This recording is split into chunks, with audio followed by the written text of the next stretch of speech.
guilty on 2 out of the 4 charges. That is the showrunner. That is the lead.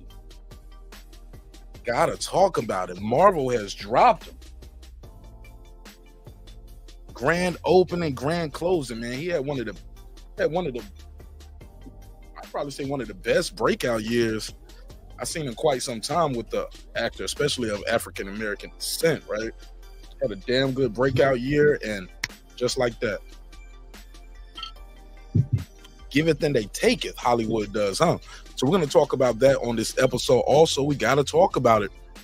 The big fight. Oh man, they're going to close the year out with a bang. Anthony Joshua versus Otto Wallin. Deontay Wilder versus Joseph Parker. Woo! Woo! Y'all talking about a fight? Well, fight card in general. Like this fight card, man. All these damn heavyweights, man. Shit, how many thousands of pounds gonna be in the building that night? Probably like 3 tons in that bit. All these niggas big as hell. 240 here, 260 there, 270. Man, these dudes are big, man. Some big dudes in there. There will be blood. Everybody ain't gonna make it because everybody ain't got the heart to take it. And I'm so excited about this fight. So we got a lot to unpack. And my question for you guys when it comes to this fight right here, who do you think is going to have the most impressive performance, and who needs to have the most impressive performance? Like, both guys need to win, but who needs to be? Does anybody need to be more impressive? Does both of these guys need to be impressive, right? Do both of these guys need to be impressive? This is going to be a major fight, so we gotta talk about it. What else we got? What else do I got on the topic docket?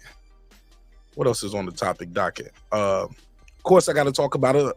Shields and Baumgardner. It's going down in a major way. I got this clip of Baumgardner, and she's kind of talking her talk. We got to play it, but she ain't buying it. She said, when it comes to Alicia, when it comes to Clarissa Shields and that glove gate, she said, put a case on it. Never heard of it. So she never heard of it, so she ain't rocking with that. So we're going to talk about that as well. What else I got on the topic docket? Oh, Chance Comanche. Y'all heard about this story? Chance Comanche and his girlfriend have been arrested in relation to the burger, you know what I mean, of another woman. They found the other woman's body in the desert. Like, bro, what the hell is going on? What the hell is going on? Chance, tell me this shit fell out your pocket. Chance, tell me this shit fell out your pocket, man. Oh my God. Tell me this shit just fell out your pocket, man. I hope he didn't do that, but it looked like he probably did it. I'm sorry, I hate to say it. More than likely, he probably did it. All right. So we're going to talk about all of those things and more. What else I got on the docket? Something else. Oh, y'all heard about Diddy? Rumor is Diddy got raided. Now, this has not been confirmed, but sources too close to it, and I think this was running heavy on other social media platforms. Diddy's been raided. I don't know if it's true or not, but I'm telling y'all, and I've told y'all, PGH Big Dog, what up? It's like, man, this might lead to some cases. He better get his Russell Simmons on, better liquidate all those assets and get the hell out of this country, bro. If not, he gonna be in there doing remixes with R. Kelly in prison. I ain't lying. I swear to God, he ain't gonna be in there with R. Kelly, man. Wow, doing remixes. They're gonna be doing prison remixes in that bitch. I ain't lying. So it's a lot to unpack on this. As you know, Ryan Garcia put a survey out, pause, on Twitter, asked the fans who they wanted to see him fight next, Ryan or Haney. Rolly or Haney. Rolly was like, the hell you talking about? I'm trying to fight Adrian Broner. I was like, Adrian Broner? Never heard of it. But then the more I thought about it, I was like, you know what? AB did say, look, I'm going to get a world title again. I'm going to get a title shot, blah, blah, blah. All right. Adrian Broner versus Rolly. That is a good fight for Rolly. Shit, it's a great fight for AB to get a title shot, right? And I think AB could possibly beat Rolly, but I don't know if he's going to make the weight. Is he going to make the 140? Is he going to make the 140, shorty? I don't know. So we're going to talk about all of that and more on this episode. So Stick where you at. Stay around. Let me run this intro. Let me share this link out and let everybody know we live again, baby. It's your man Martin Nash breaking beats. Let's get it. This is my passion. This is what I love to do. But some days, sometimes, I'm just like you, man. I hate this job. Damn, I hate this job. Damn, I hate this job. Damn, I hate my job. Damn, I hate this job. I'm just like you. Damn, I hate this job. Man, I hate this job. Man, I hate my job. From a good dream I wake, sun rays on my face, planning out my day, hoping this ain't the one that I catch a case. I feel so good, I feel so straight. My manager keep calling me saying, hurry up, you late. Hurry up, you lay off. Y'all, man, I hate this job. Man, I hate this job. Been trying to play it cool, but it's hard to play it off. I've been hanging on to this bush, cause my car still ain't paid off. I know I'm on my way up, my boy just got laid off, so y'all, man, I hate this job. Man, I hate this job. These hoes here so ratchet, these niggas here so sneaky. Y'all don't even really pay enough for y'all to only pay bi-weekly. I'm trying to double up my cash, take this job, shove it up your ass. Yo, man, I hate this job. Sometimes I wanna say, walk in and slap my boss. This shit is getting hard. Damn, I hate this job. Gotta make it out of this struggle, bruh. And I don't really mean to take it out on you. You just a customer, but damn, I hate this job. Damn, I hate my job. Damn, I hate this job. Damn, I hate my job. Damn, I hate this job. Damn, I hate this job. Damn, I hate my job. Damn, I hate this job. We're the reason why your stockholders always stay afloat. Yet I'm asking, are they hiring? Like everywhere I go, schedule will say 9, but I think it's fine if I clock in at 9:04. I work 40 hours a week plus overtime just to be bro. So y'all, man, I hate this job. Hate that I applied. So much has transpired since the day that I was high. Told me I could advance, but you were telling me lies. Gotta give your notice before I quit, but you don't say shit right before I'm fired. Damn, man, I hate this job. Sometimes I wanna say, walk in and slap my boss. This shit is getting hard. Damn, I hate this job. Gotta make it out of this struggle, bruh. And I don't really mean to take it out on you. You just a customer, but damn, I hate this job. Damn, I hate my job. Damn, I hate this job. Damn, I hate my job. Damn, I hate this job. Damn, I hate this job. Damn, I hate my job. Damn, I hate this job.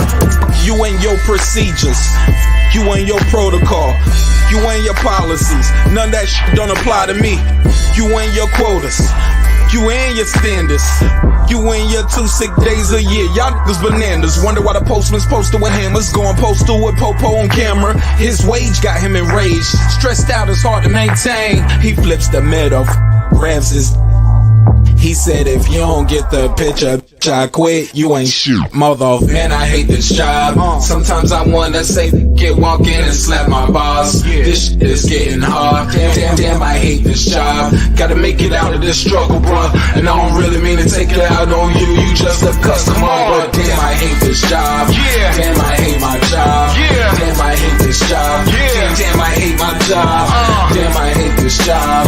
Damn, I hate this job. Damn, I hate my job. Damn, I hate this job. Look, man, I hate this job. I put my pants on one leg at a time, just like you. I'm out here trying to take care of my family. Damn, I hate this job. It's not always glamorous, for real, but I do what I gotta do for me and mine, you know? Damn, I hate this job. Damn, I hate my job.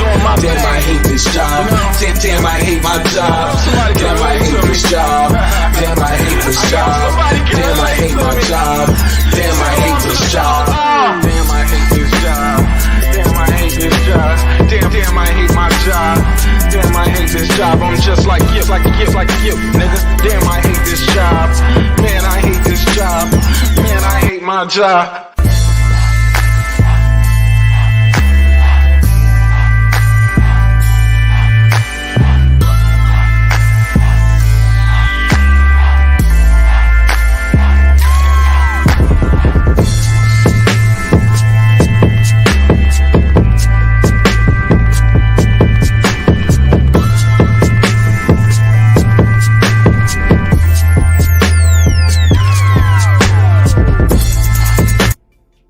The views and opinions expressed in this program are those of the speakers commentators, experts, and or the host.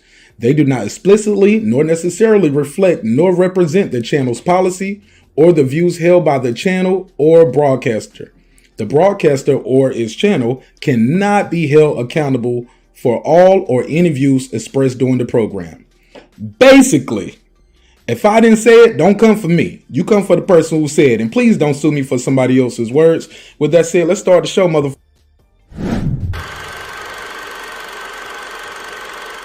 This that squad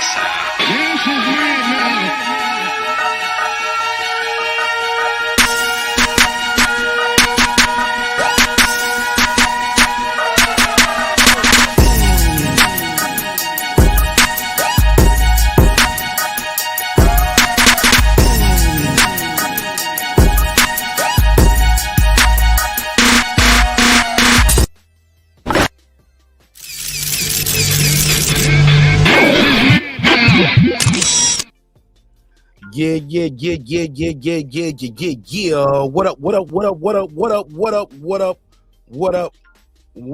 What up, though? What's popping? What's happening? You broke back. Wrong button. Back is broken. What, a vertebrae or what portion? Spinal. How y'all feel? What's the damn deal? You back in the lab with your favorite neighbor, your man MARQ Nash. He is I am he. Another great episode of Breaking Beats. Thank you again for allowing me the opportunity to entertain you all this evening. Hopefully you will be thoroughly entertained. And if not, shit, you need to lighten the hell up. Let's jump right into it, man. Got a lot to unpack on this episode. Let me make sure got this devices charged up because I know I'm gonna need that to take some of these phone calls. All right. Where we want to start at? When we started, let me start off with a quick little shout out. Shout out to everybody out there watching this episode, whether you're watching it live or you watching it on the playback. If I keep it up, y'all know I snatch an episode down quick. Snatch it down. Like, nah, put that on Patreon. Members only. That was too good. Can't get that away. You saw it once, you saw it. All right. Where am I starting at? Starting at the top. Let's start at the top. No, let me start here. If you don't know, we do have members only on Patreon. Members only has moved to Patreon so I can get out the good content without YouTube interfering with my shit. You know what I'm saying? You know, stuff I be trying to do, they say it's a violation. You can't get mad. This is their platform, right? I'm a guest. So I had to do my own thing. Shout out to everybody who's here early. Let me do a quick little roll call, do a quick little shout out. Shout out to Lisa Bells. I see you, PGH, Big Dog. What up? Like that. I see you. Shout out to Al Money. Damn, what's up, Al? How you been, fam? I ain't seen you in a minute. My boy, that guy Clips, he said, Clips already with the smoke. Clips ain't playing. Clips said that he said that bitch was chasing Kang through NYC like a damn Avenger, but she's the victim, though. All right, I can put a case on it. Got to talk about it, man. So if you don't know, you've been under a rock the last 10 to 12 hours. It appears Jonathan Majors guilty, innocent. So you've been found guilty on 2 of the 4 counts. Let's read what happens.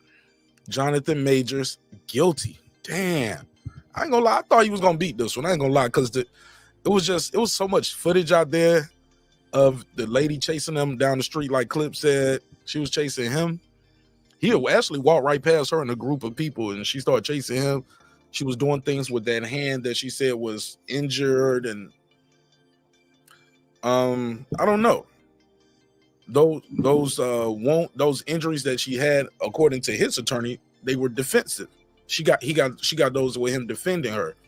Like if he was really trying to hurt her, she'll be looking like how they looked in Creed after the fight. You know what I'm saying? Busted up and swollen. I mean, he's not no little guy. He's a very athletic, very strong guy. If he was really trying to do something to her, she would have looked a lot different, right? Face would have looked like hamburger meat, not a little scratch behind your ear and a scratch on your pinky or whatever finger. But all right. Nonetheless, the jury of his peers has found him guilty of harassment, and assault in the 3rd degree. 2 misdemeanors. Went to trial over 2 misdemeanors. A Manhattan jury found the former Marvel actor, we'll get into that, guilty on Monday of 2 misdemeanor counts of harassment and assault, but acquitted him on the other 2 counts. A 6-person jury found Majors not guilty on 1 count of intentional assault in the 3rd degree and 1 count of aggravated harassment in the 2nd degree. Majors, I don't know why I don't care about what color his suit was. Majors wearing a dark gray suit and seated in the courtroom with his attorney. Of course he's seated in the courtroom with his attorneys. Who wrote this shit? It never heard of it. Sometimes I read these articles and I was like, do y'all have like a word count y'all have to do like in college or something? Like, y'all just adding words in here just to add some words. All right, but we'll get into it. Let's continue. Shout out to Lisa. Lisa said, exactly, Clips. Lisa said she ain't feeling it either. Okay. Let me go back to the article. Judge Michael Gaffey set a sentencing date for February the 6th. Majors is facing up to 1 year in jail, but he could also be sentenced to probation. Damn. You lost everything, bro, and you getting probation? All right. This goes back to March. This happened in March in New York City after he assaulted Jabari, that's the lady in question, in the backseat of a private vehicle. Jabari, a 30-year-old choreographer. The bitch do dance moves. How about that? I'm fucking up. She does choreography, right? She met him on the set of Ant-Man and the Wasp. She testified that she grabbed Major's phone after seeing a text message from another woman. She described that as Majors attempted to forcefully retrieve his phone from her. She felt a hard blow across the back of her head, resulting in bruising, swelling, and substantial pain. Shortly after the guilty verdict, Marvel Studios severed ties with Majors, who played the central villain, Kang the Conqueror, in the Disney's Marvel Cinematic Universe. This was set to be like appear in a lot of franchises coming up in 2025. It was supposed to be Avengers, the Kang Dynasty. That shit is over. It's a wrap. Major still has faith in the process and looks forward to fully clearing his name. His defense attorney has said, it's a wrap. It's a wrap. Ain't no guilty. Ain't no more clearing his name. It's a wrap. The attorney continued. She said, it is clear that the jury did not believe Grace Jabari's story of what happened in the SUV because they found Mr. Majors did not intentionally cause any injuries to her. We're grateful for that. See, the people don't understand that, though. The lawyer, shout out to the lawyer. She trying to do her job, but fans, shout out to Jerry the Terror Tasker, Foodie with the Beauty. What up? Cali Fire, what up, fam? See, shout out to my sister Queen P, Brim Reaper, what up? Yeah. He said he got screwed. We'll talk about it. I'm gonna drop the link out there. I want to hear why y'all think he got screwed. But here's my thing. His lawyer, what she's saying sounds good, but she can't say the jury didn't believe Grace. No, clearly they did. He's guilty. But he got guilty of the misdemeanors, right? Facing a year in jail. Maybe could get probation.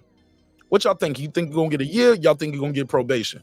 Type 1 year or type PRO.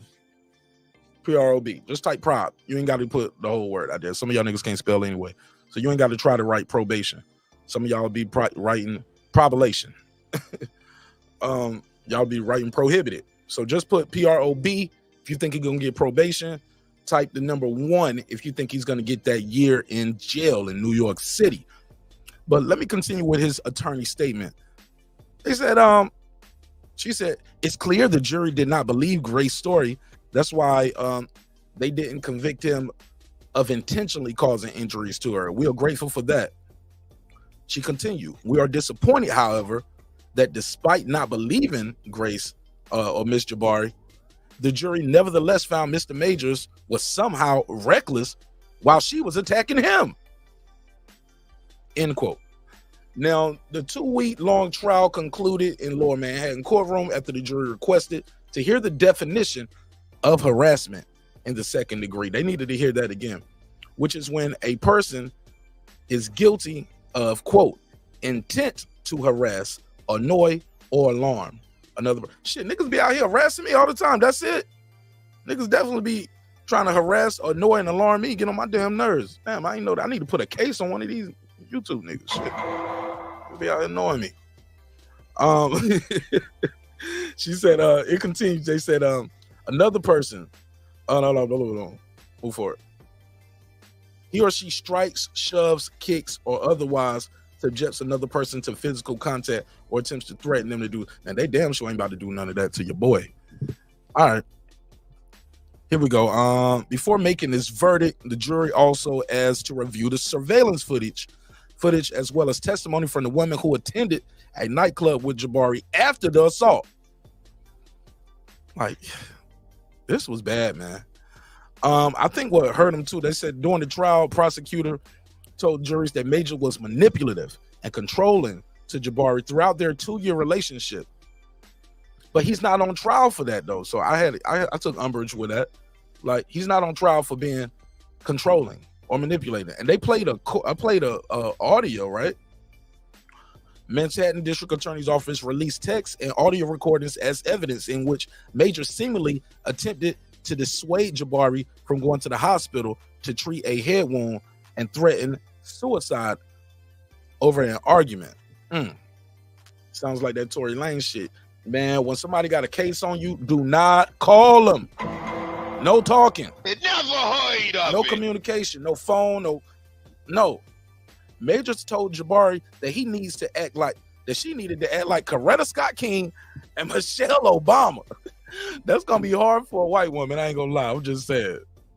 It never heard of it. Like, how's she gonna do that? Small hats.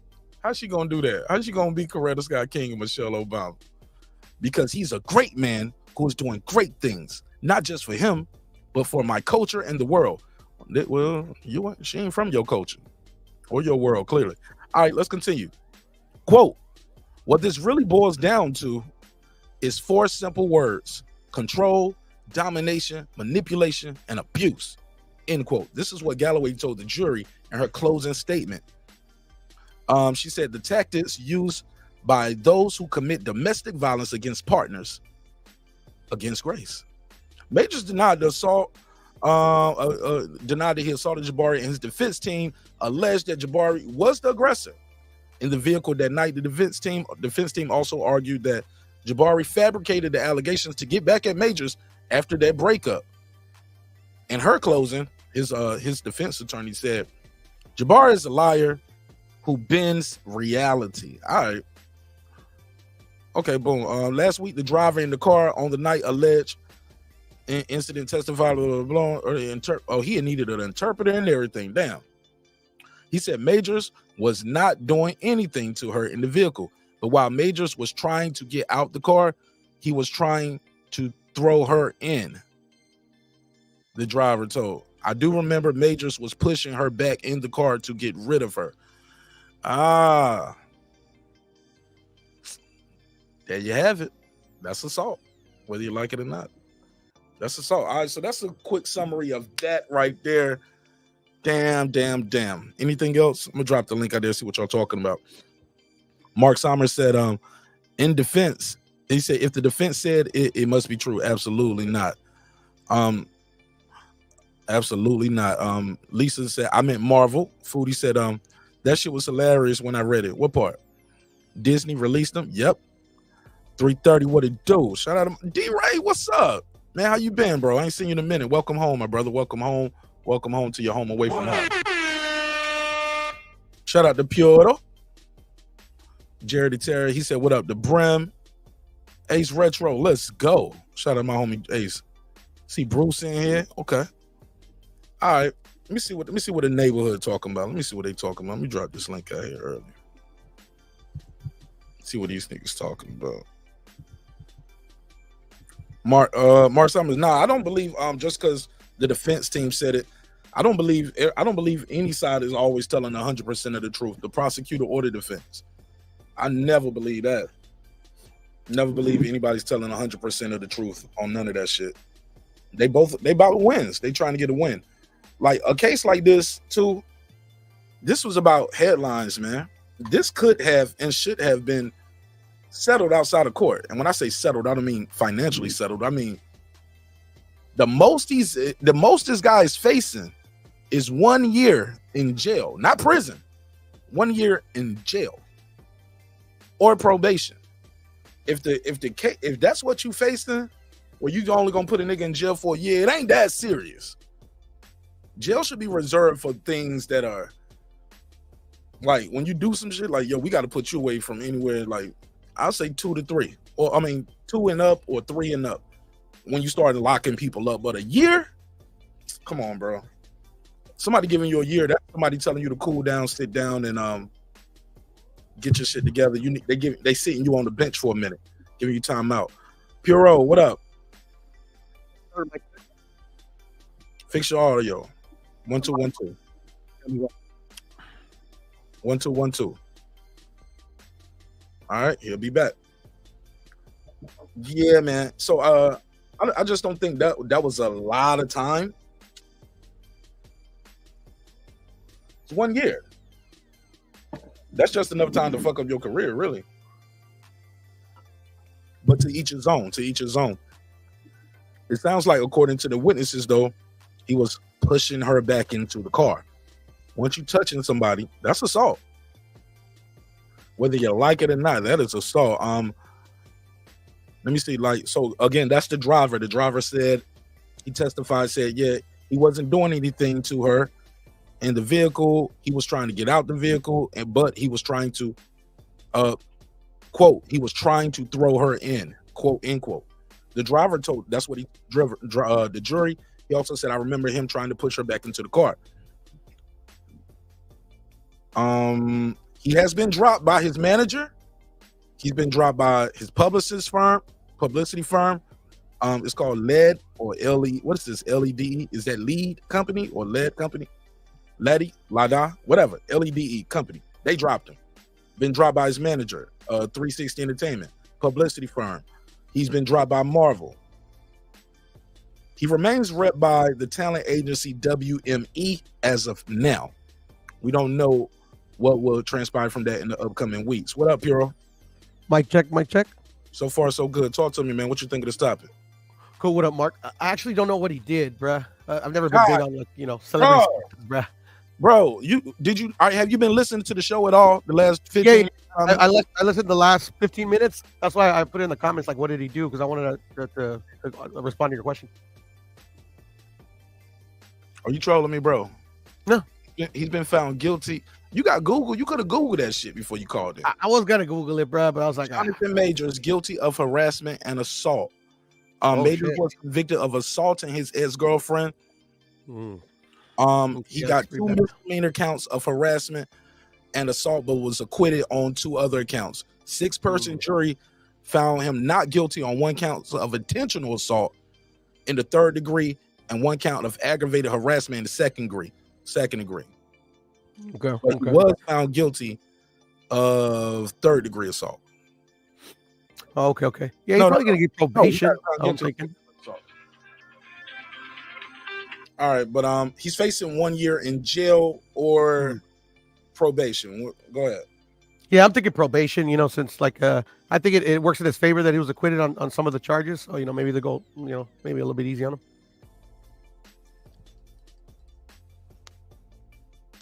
Go ahead. That's all you got? Yeah. That's pretty much it. Yeah. You could have texted that. 646 mix. Go ahead, Brent Reaper. That nigga could have wrote that in finger paint or some shit and just put a picture up. Could have chatted that shit. Yeah, bro, you slipping, bro. You should have waited for Joshua. Right, that nigga joined the panel and say, "Oh yeah, man, he'll probably get probation." That's it. 1 segment too soon. Come on. Well, what's up, Piro? What's up, Mark? How you doing, good brother? I'm well, fam. I'm always good, even when it's bad. How are you, sir? Yeah, man, they're like swimwear, bro. I think he kind of got hoes, man. You say he got some hoes. He got hosed. Oh. But he gotta fix these hoes. Oh, okay. He got screwed. He got screwed a little bit because, like, I mean, he'll end up bouncing back eventually, you know. But the hit that he's taking right now just doesn't fit the circumstances, in my opinion.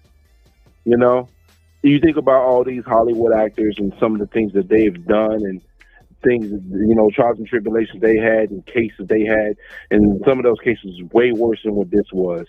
And they were way more guilty, you know, and they didn't get nearly what he is receiving right now in regards to backlash for his career.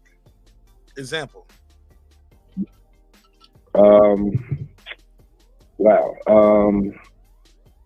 Charlie Sheen. What's my man that played Pirates of the Caribbean? Johnny Depp. I mean, I could go the whole lot, but I'll just leave it those Johnny two. Depp wasn't a criminal case. He settled. Him and Amber Heard had a civil thing. It was he had issues way before that. He had issues way before that, bro. Was it assault? That was on his was side. It assault on a woman though? I'm not pinpointed just to assault on a woman. I'm talking about the amount of legal issues they had. Only reason I say this, and only reason I'm challenging you on this, because your statement was we seen guys do worse. You get what I'm saying? That's why I said they've had worse cases. They've had worse situations. So that's why I said what's worse than assault on a woman. Give me something that's. I mean, but I'm looking at the video. The video evidence didn't show me that he assaulted her. I'm sorry. I mean, I people can disagree with me, and I understand. But from what I seen, that didn't look like no assault, bro. I'm sorry. That did not look that situation was not matching what is the backlash that he's receiving for his career and all the things that he's losing. It doesn't match, in my personal opinion. And I could be wrong, but I'm just going based off of what I'm seeing. I watched that footage a couple times. They didn't show the footage of the actual fight, though. They never showed the footage. Yeah, you got a point there. Like, we never saw the fight. So what footage are you talking about? You talking about the aftermath? That was the aftermath? There's no footage of them fighting in the car. But think about it. The driver made a statement, right? Yeah, but I'm just going by what you just said. You said it was no footage. Okay, but again, we have what the driver already said what transpired in the vehicle, and then we get the video, the video afterwards. Nothing is matching up to me. To me, this shows that's an assault. Fair enough. Because if that's the case, then both of them should be guilty for assault. And if we're gonna go there, okay. I just think he's getting screwed over. And I'm not gonna make this a black or white thing, but there's other actors. She's white. I'm trying not to make it that in regards to what actors are receiving in regards to backlash, what they're losing, and such and so forth. But I didn't see Charlie Sheen lose nearly what this man is losing right now.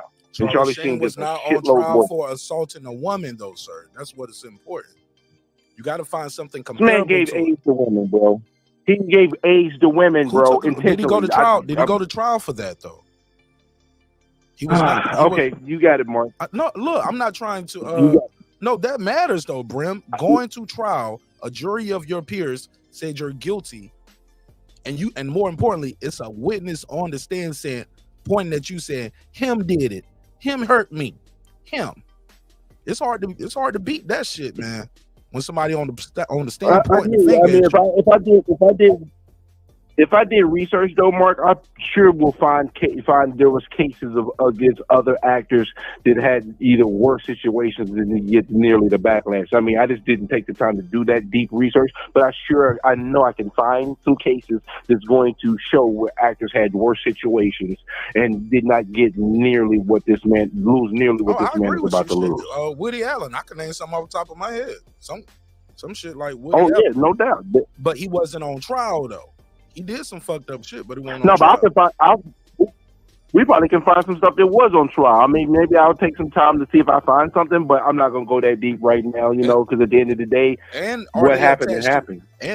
And being attached to Disney, that matters too. It ain't like you. Yeah, That definitely does matter, Mark. That definitely matters. That definitely matters, bro. You know, I just think he's getting the bad end of the stick at the end of the day. But you know, I don't know if he put his hands on that woman, you know, or not. You know, for 100%. So it is what it is. But I just think, from my viewpoint, I think he's getting a raw deal. Oh, I believe you. I'm with you right there, 1,000%. I agree. I agree 1,000,000,000%. But white women's tears, man. I'm sorry, man. I hate to say it. What you said, you didn't want to bring in the racial component. It's hard not to for me. Yeah, I'm trying not to, but if you do, I'm not going to blame you if you do, but I'm trying not to. I'm trying to base it off just the marriage of its own, you know, but... All right, fair enough. You know. Hold tight. What's up, Foodie? What up? How y'all doing this evening? What's good, Foodie? What's up, Foodie? Hey. Hey, Okay, Foodie. so, hey, how you doing, bro? So on this subject, like, I've been kind of in and out here and there about it, but I do remember I was talking about when I said I was laughing my ass off when I heard the part when he said you need to be like Coretta Scott King, you need to be like Michelle Obama. What the fuck are you talking about, nigga? What are you talking about?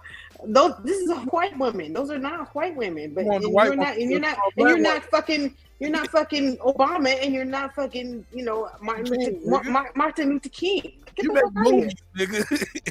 Nigga, and just barely, like, you ain't even a household name like that. Like, I could name a lot. Tyrese is more fucking popular than you, but anyway, baby boy.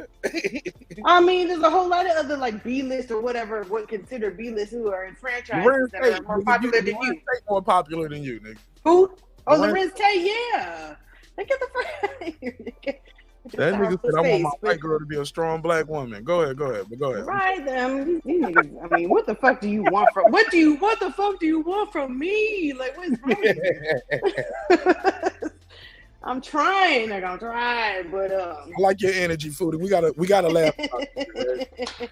Yeah, and yeah, unfair things do happen, and I mean, I will honestly say, hold on, just a second. No, I ain't no hold on a second, nigga. We live. All right. I had to close the door. No. I didn't know what was at stake. I read the little, like a little bit of the article that you had sent earlier. I was trying to get a gist of what the sentencing was, and I didn't quite fully understand it. It was a little too much legalese, like 3rd degree this, 4th degree. I don't know what the fuck. Basically, he's facing a year in jail, not prison, and he's facing or probation and a fine. I think he's going to get probation. I mean, from what I heard and the whole thing, it sounded like a lover's quarrel. She got jealous because he had a phone and, you know, a phone call was coming in and she saw like a woman's name on the phone or whatever. It was just like a little jealousy type of thing. She tried to snatch it from him. And then maybe he restrained her. Maybe restrained her a little too hard, which isn't hard when you're dealing with somebody who's very small and you're a big, strong man. Like, you can easily... You know, and she white, so she gonna bruise. Right, and it's gonna bruise fast. Girl, yes, exactly. Girl, get you a Lupita Nyong'o or something like that. You can. Well, he got him a Megan Good, you know, because you know every time a nigga get in trouble with a white girl, he's gonna get him a black girl. But anyway, you think that whole shit is a front with him and Megan Good? Well, you know, he didn't go get him another Caucasian woman if that was his preference. You know, why wasn't he showing them hand in hand, dressed in black to the fucking courtroom with another Caucasian woman if that's your preference, you know, just why you go get you a woman, a black woman. You might have multiple preferences. Look, you know, I've dated women of all colors and shit. No one cares who you've dated, Mark. No, I'm just saying, like, that's funny. I like. Hey, look, Foodie, let's start it again. Here we go. Look. Foodie on your helmet immediately. Round 1, fight.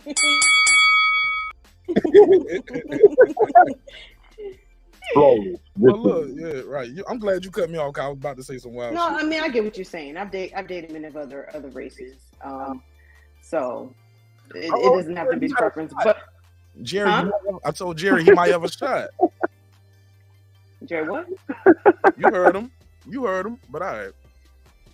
Anyways, but I don't know. It just seems a little convenient. I think, whenever these things, it's all about optics. Whenever you are under the eye of the law, everything that you say and do can and will be used against you. So, and it's publicity as well, and it's also the court of public opinion. So sometimes it's about optics. It's not really about preference. But anyway, I don't know. I don't think the man should lose his job and all of his little contracts and shit just for this little thing, though. But they got to, though. Disney can't keep fucking with him. What's Disney?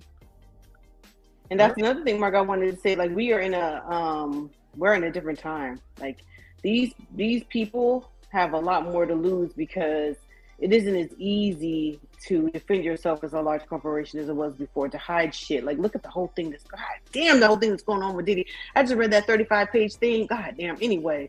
Like, this is a whole fucking time. I'm telling you, 2023 and 2024 is blowing the lid off a lot of shit. These motherfuckers is not playing with you. These women are not playing. These corporations ain't playing your game. They ain't hiding your shit no more. They're not doing this shit. Law enforcement is coming out. Like, they ain't playing this game no more. This shit is a whole different game. So you can compare, like Brent was saying, you can compare other cases that are like, that was a different time. Then versus now, just the same with boxing, 15 rounds versus 12 rounds. Like, this is a whole different fucking situation. Shit changes over time. Motherfuckers get tired of having to pay all of these court fees and all this other shit and all these spin doctors to fix your image, and they ain't doing that shit no more. They're like, nigga, if you did it, I'm done. I'm gonna wipe my hands of it and I'm gonna keep moving on. Okay, go ahead. What was you about to say, Puro? Puro put something in the private chat in the PC. I want to hear. Yeah, no, I was going to say, Mark, that Clips in the chat, he gave to me, in my opinion, a great example, because Roman Polanski, he was on trial for statutory rape. And he fled the country. He's still a fugitive to this day, and he never like, his job was never affected. Got consistent work. Shit, motherfucker even won an Oscar for best director. No, I thought he won. What you talking about? I missed you. Yeah. What year did he win that Oscar, and what year was he charged? He won it for The Pianist, I believe, and he was charged like in the 70s. Could he come Pianist to came out like in 2000 something. But here's Are you talking about Polanski? Y'all faded out for a minute. Okay. Yeah, Polanski. But my thing is, he's a fugitive in the U.S. only. Like, he didn't bounce back. My whole thing is, he wasn't like, okay, this happened, he did some fucked up shit, and people still rocking with him. They wasn't still rocking with him. They ain't let him come back. He's still fugitive. Yep. The government wasn't rocking with him, but the studios were. The Hollywood studios didn't majors like get fired from Disney, and right now he's kind of in limbo and how his career's going. Yeah, that's what I'm saying. Like, these studios are not taking risks to put life and limb out on these motherfuckers. To be fair, I don't know if this is too much to say, but I'm just curious though. Isn't he? What, ugly? I don't know. I won't even say it. I won't say it because I'm not sure. But all right. Okay, so it is true. I just looked it up. He's Jewish. It never heard of it. Small hat. Polanski? Small hat. Yeah. Polanski is from Polish and Jewish descent. I think that's a little different. But Russell Simmons Hollywood. They run Hollywood. Yeah, but Russell Simmons ain't Jewish, and he's just getting the same kind of treatment. No, he's like, not. All you got to do is, has Polanski ever been as popular wherever he is outside of the United States as he was in the United States? More. Yeah. He was the big shit. He's got more movies and stuff going on. Yeah, he the big shit. Yeah. He never stopped working. Yeah.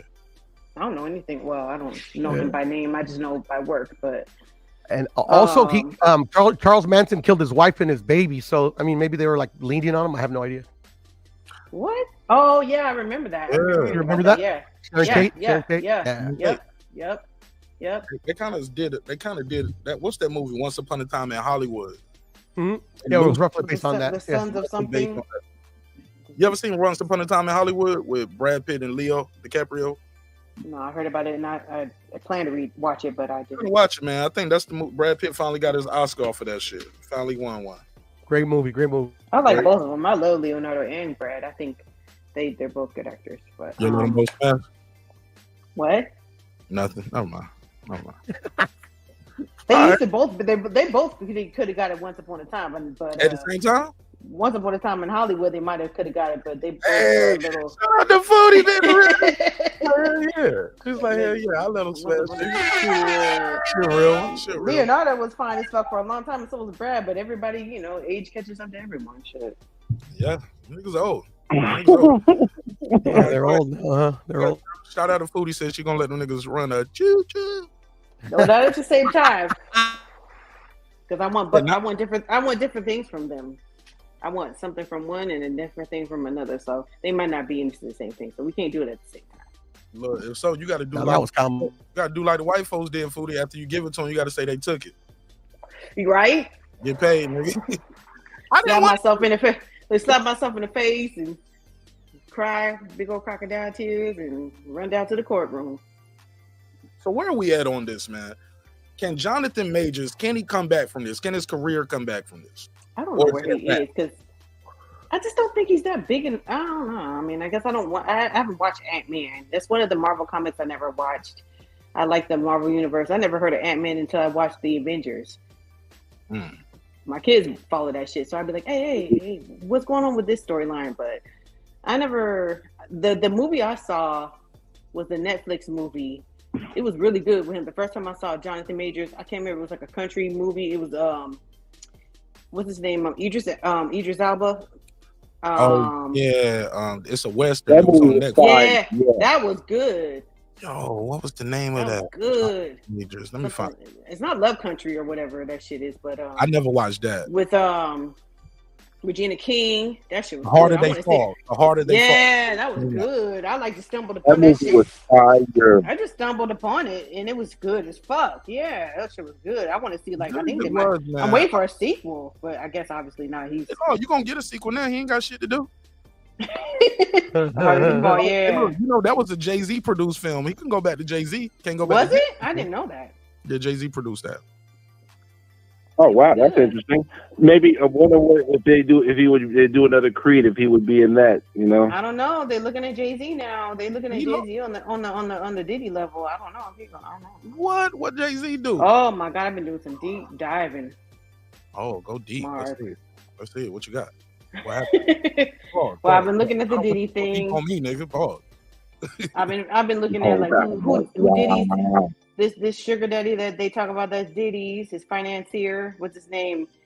Bill something that's worth like $3 billion and owns everything from Whole Foods to Fred Meyer to fucking Lord Taylor to everything. I've been looking in and out there like trying to, because Jay-Z and Diddy are like good friends, I guess.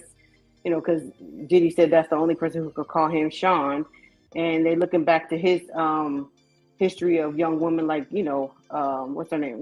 Not just Aaliyah, but what's her name? Foxy Brown was only 14, 15 years old when allegedly they was messing around, and his history of dealing with young underage women, because he says that him and Beyonce got together when she was like 20, but they met when she was 16. So, I mean, there's some things they're trying to,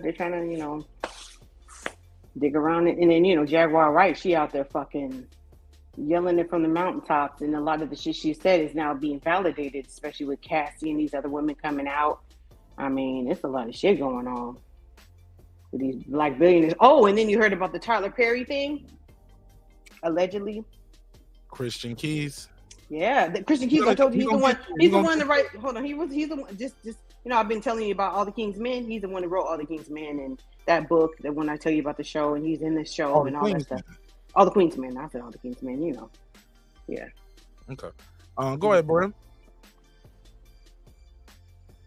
Shout out to everybody watching on IG right now. I see y'all on Instagram. Shout out to Money Brown. He said Jaguar Wright been disposed of them Negroes. Shout out to Money Brown. Who else? Tyrese Bowie. I see you on IG. The link is in the description on my IG. So y'all just go to my bio on IG and y'all can click the link. Shout out to Sir Poinsettia. Kayambu. Is that my boy Kayambu? What up, Kayambu? Yo, that is Kayambu. Damn, man. I ain't seen this nigga since Hazelwood days. Shout out to my brother Kayambu. Shout out to his mom, Miss Richardson, too, man. One of the best teachers I ever had. All right, but the link is in the bio, in my bio. Click the bio and y'all can go straight to YouTube. Y'all can type in the chat on YouTube and everybody can see your comments. Because right now I'm the only one that can see your comments on the IG live. All right, where we at with this? So go ahead, Brim. You got anything? Because I got one more thing I want to say. I don't know if I got anything for this. I'm ready for that next topic. So y'all go ahead and wear this one out. If there's anything interesting, I'll chime in. For sure. Yeah, I think we're done with this one. Pure, you got anything else on this one? No, I'm okay, brother. I got it out. I want to save that. I want to get some more information on this Christian Keys, but he doesn't say the person's name, but he says he accuses a billionaire, Hollywood billionaire. And then Foodie, where did you get it was Tyler Perry from? Because when I heard this story earlier today, he didn't say the man's name or nothing. He said a Hollywood. No, he never says the name, but that's the only billionaire. Because Christian Keys has done a lot of Tyler Perry plays. That's where he got his fame from, doing a lot of the Tyler Perry plays. I didn't watch, like when he was doing the live, Medea and all that stuff. So he's been working with Tyler Perry for a long time, and then he got that deal with him based off of his book for All the Queen's Men. And I think it's doing pretty well, but we'll see what happens in season 4. The only thing that bothers me about the Christian Keys things is when he said, the guy told him I have several African American men, blah blah blah, and usually a black guy wouldn't describe other black guys as African American men. That's why I assumed it was probably a white guy. Maybe it wasn't verbatim that he was saying, and maybe that person didn't say African American. Maybe that was just the verbiage he used. Fair enough. He wasn't reading a document or something. It wasn't a court document reading or anything. There's no charges being brought up. So. But what is happening is he said he has audio recordings. So maybe lots of them since 2005. He says, huh? So is it possible this is a shakedown from Christian Keys? No, he says he records everything. He has pens, recorders, phones, everything. Like this nigga he got your phone. He got. Yeah, I think it's because of the nature of the industry that he works in. No, Foodie, let me finish this incomplete. The reason why I say is it a shakedown because you go out publicly say a Hollywood billionaire did this to you. You say he offered you $100,000 to strip, right? You go on to say I have audio recordings that if need be, I'll release at a later time. It sounds like he's giving whoever this person is time to you did this. I know you did this. You need to reach out to me and cut this check and we can squash this. But if not, I will expose you and expose the audio recordings. You get what I'm saying? Because if not, you could have just went on and said the dude's name right then. Why slow drip it? Why he slow dripping it? Pause. It's shakedown. It's a shakedown, right? That's it could be right. It could be right. But the thing is about a shakedown is did the person do it or not? Was there a crime committed or was there something that happened or not? Don't focus on the shakedown or the modality in which the information is being released to us. I'm always concerned is if this person actually did it. Did this person do something wrong? If he did, drop the audio, B. Drop the damn audio. Expose them. Let the world know. Hey, but there's an expression. You gonna pay me for my pain. And it doesn't change the fact that something happened. It just changes the location and where you're crying. That's like Jaguar said. It's like, did you do it or not? Did you do something wrong or not? Are you trying to expose somebody for doing something wrong? Yeah, but you're not gonna just. Yeah, you did it, and then I'm just gonna go on my merry way and live my life. Hell no, you're gonna pay me for my motherfucking tears. All right. Anybody got anything else on this one? Because I can move right on to the next one. Move on to the next one. Anybody? Final thoughts on this one? Like I said, it's a lot of topics I got to unpack on this episode. Y'all want to go in order? Y'all want me to go in the order on the screen, or y'all want to skip around? We can go in order. No, it's your show. Do your thing. I really want you to go to the next one. Good either way. All right. Let's get it. Let's go into this next one. It's your man Martin Nash, Breaking Beats. Appreciate your time and energy. Make sure y'all smash the like button on the way into the room. Or you can click the dislike button too. I don't give a damn. So hating ass nigga. All right, so look, we got to get into it. We got a big fight coming down this weekend. December the 23rd, the boxing world will be shaken up in Saudi Arabia. It's called Day of Reckoning. That's how it's built. This is put on by Ryder. And man, oh man, shout out to the king and the prince and the Saudis. They are doing major things in boxing. This card is stacked. If you ever heard of a stacked card before, this is it. You got Anthony Joshua facing Otto Wallin. The bronze bomber Deontay Wilder will be facing Joseph Parker. You got Frank Sanchez on this card. Like, I mean, this card is stacked. Too many to name, but I'm going to dig deeper into this card as we get closer to the fight this week. The topic on the docket for tonight is Anthony Joshua, Deontay Wilder. Who has more to prove? Who needs to win more? And who needs to win the biggest? Also, if either guy loses, will you still want to see them fight later on this year? Who wants to take the lead? Oh, don't everybody jump in at one time. No, it's Rydera. It's Rydera, Saudi Arabia. You said Ryder. Oh yeah, my bad. Not Flo Ryder. Yeah, you thinking about Ryder season? Man, Ryder season. That's why I said Ryder season. It looked like it spelled like hip hop with a RYDAH. You know what I'm saying? But anyway, that's neither here nor there. Go ahead. Let's get to the topic. Who needs to win the most? All right. Go ahead. That's Jerry. Jerry's trying to call. You know it. I'm gonna add him to the yeah, I think I do still want to see the fight, but go ahead. Especially since the fight is already kind of like tentatively set up. I need them to both win. I'm tired of Wilder's mouth. I want to see him get sparked out. I'm tired of his mouth. There's always different energy from when he's physically there in front of a person, and then when he's not there, he starts running at the mouth. I need him to beat Parker. I need Otto Wallin to lose to Joshua. I need these two to fight so he can finally get shut up. Because I think Joshua's going to spark him out. Wow. Okay. Bureau. Yes, sir. For me, I'm not really. I mean, I am interested in the card because I'm a Deontay Wilder fan, AJ fan, but I'm not really into these Saudi Arabians sports washing. Using boxing and stuff. And especially like it kind of robs like if Wilder and Joshua do fight, they're more likely going to have in Saudi Arabia, and that kind of robs the fans a bit, because the fight should be in England or in the United States, like me as a fan that goes watches fights, like especially like a favorite fighter of mine or a fighter that I follow, like I want to be able to go watch it. I can't afford wherever they're fighting at Saudi Arabia. Yes, you can. What you mean you can't? No, I can't. Mexican ass over there. No, I agree, and shit, my ass can't even go because I'm a woman. So you damn sure ain't going with that blonde hair over there, Foodie.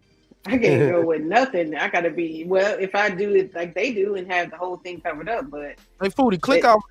Click out and click back in because you up here in white face anyway. We want to see your pretty face. Okay. You can come back. Okay, bye. All right. While you would do that, let's go to Jerry the Terror Tasker. What up, Jerry? What's up, Mark? Oh, let me give you the drop. What's up, Mark? Talk to me, fam. Hey, what up, Foodie, Puro, everybody? Yes, sir. I agree with you that it's a stacked card with names, but I don't really see it as a stacked card with matchups necessarily. They all look like favorable matchups for the favorite to win. And what I think is, JJ and Wilder 5 years ago was a massive, massive fight with everybody wanting it. Now, Wilder's done been whipped real good a couple times. AJ is one fight removed from two back-to-back. I'm sorry, I'm a little uncomfortable hearing a white man say he got whipped. Can you just say he lost the fight? Okay. I'm sorry. Well, he got beat up. He got beat up. All right. I don't want to hear the white guy say he got whipped by the white man.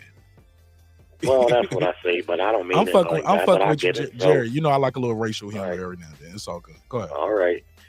Right. So if you think about it, they're going to have to do something to rekindle casual fan interest in order to really make it a big fight. And that's what this card is about. They want these guys to both get in there and win and look real good, and then that'll rekindle the energy the fight had 5 years ago, and then it'll make the fight big again. Because right now, I will watch it. Us boxing fans, we're damn sure going to watch it, even though we know it's past its due date. But they got to do this to re-energize that fight to make it big. And but the one thing I will say is, hey man, these are fights. We don't know anything could happen with their fights. I would expect Wilder to beat this guy, but Wilder been out of the ring for a long time. Lots of inactivity. He's kind of old in the game. He's got damn near 50 fights. He may always be dangerous, but he might be far removed from the fighter that lost to Fury a good while ago. And AJ is a vulnerable heavyweight. One thing about his opponent in this card in Saudi Arabia, he's a tough guy. He proved that. He's proved that he's tough, but he also not much of a puncher at all. But AJ is vulnerable. His chin is vulnerable. So we never would know what would happen. I think if there's a chance of an upset between the two heavyweight fights, I think AJ has a better chance of being upset than Wilder, though. And that's what I'm talking about. All right, let's go to Bo. Let's go to Bo. Go ahead, Bo. Hey, what's going on? Mark, what's going on the panel? I think this will be a big fight. One thing I would disagree with what I heard earlier is that I know people say they don't want the fight over in Saudi Arabia. I mean, that's a big fight. It doesn't matter to me where the fight is at, because if you think about iconic fights, when you think of George Foreman and Muhammad Ali, what do they say? The Rumble in the Jungle. When you think of Muhammad Ali and Joe Frazier, what do they say? Thriller and Manila. Yeah. Like these things got, you know what I'm saying, like iconic names to them. So if the big fight takes place in Saudi Arabia, I mean, even if I don't make it there, I could still watch it on, you know what I'm saying, if it's pay-per-view or the zone or whatever the case is. I mean, as long as I get a good fight at the end of the day, that's what matters. I mean, we got to understand that boxing is a global sport, not a U.S. sport.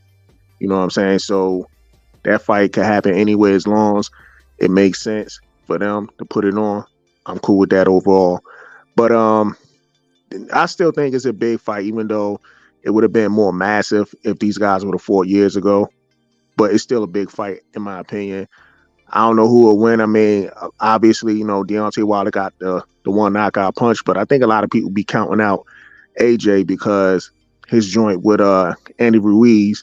I mean, AJ he's still grinding, you know what I'm saying? So this will be a big fight at the end of the day. I can't call who will win it, but I think it'll be a big fight. All right, go ahead. I think that's everybody. It's open to everybody. I think everybody had a chance to get an opening statement. I think Brim disagreed with Puro or Jerry. Jerry, man, this cat season Jerry right now, bro. First of all, a lot of people get on Joshua about him losing to Ruiz. I mean, cool, but he was a last-minute replacement to Big Juice Baby, Big Baby Juice. That's a fact. So he was preparing for a different type of fight, and he got his get back after that.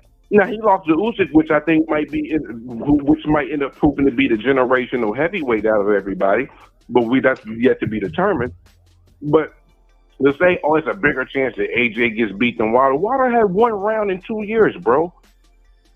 I mean, I'll call it even. They both have a chance to lose, and it's probably on the same level, even though personally, for me, I think Wilder has a better chance of losing because Wilder's predicated on having power in his right hand, and it requires timing, which is something he may not have going into this fight. Because Wilder has been in a ton of fights where he was losing the fight and won because he landed the one punch.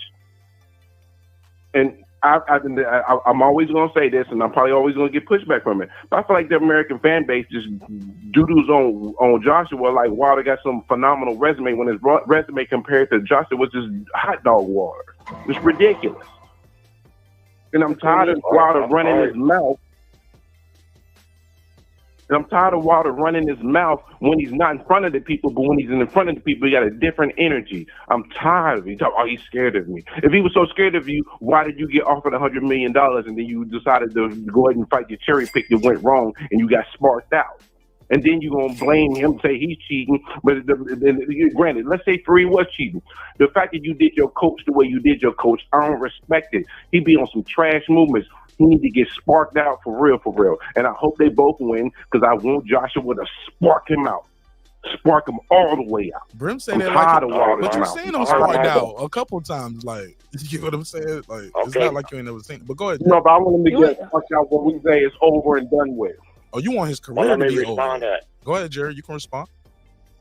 Yeah, let me respond since he seems to have a direct issue with me. I think at the end there, you heard really the juxta of it. He's got a big problem with Wilder. Mark, you know I'm not a big fan of Wilder, but he sounds like he's really got a hard-on for Wilder, and that's his biggest issue because I said AJ, to me, is the more vulnerable of the two, or the upset. If an upset should happen, it should happen with AJ.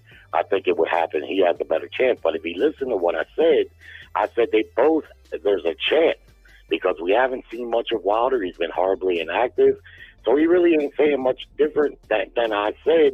Only thing is that he thinks differently that AJ has a better chance. So I don't know, but it's clear he really dislikes Wilder. Now, if I heard him correctly, he also said, you know, people get on AJ because he walked into one punch against Ruiz. No, he got knocked down 4 times in that fight. Too early in the fight. Then he fought on competitively for a few rounds. Then he got knocked down twice, spit out his mouthpiece, and basically quit in the corner. I've never seen Wilder do that. I've seen Wilder take massive beating and not quit. And AJ was twice beat by Ruiz. Now Wilder was twice beat by Ruiz, real bad. No, he was not twice beat by Ruiz. I mean, not Ruiz. Yeah, Usyk. My bad. By Usyk. But my point was, and I said it. You know, the fight. What my point is the fight ain't. It doesn't have the excitement about it that it did 4 or 5 years ago when they were both undefeated and they were both unbeaten and at their primes. Right now, it's past that. It's well past that, in my opinion. But it's still a good fight.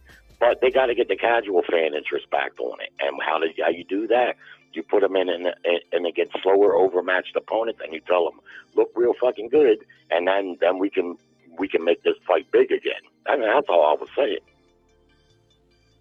I don't know. I don't think.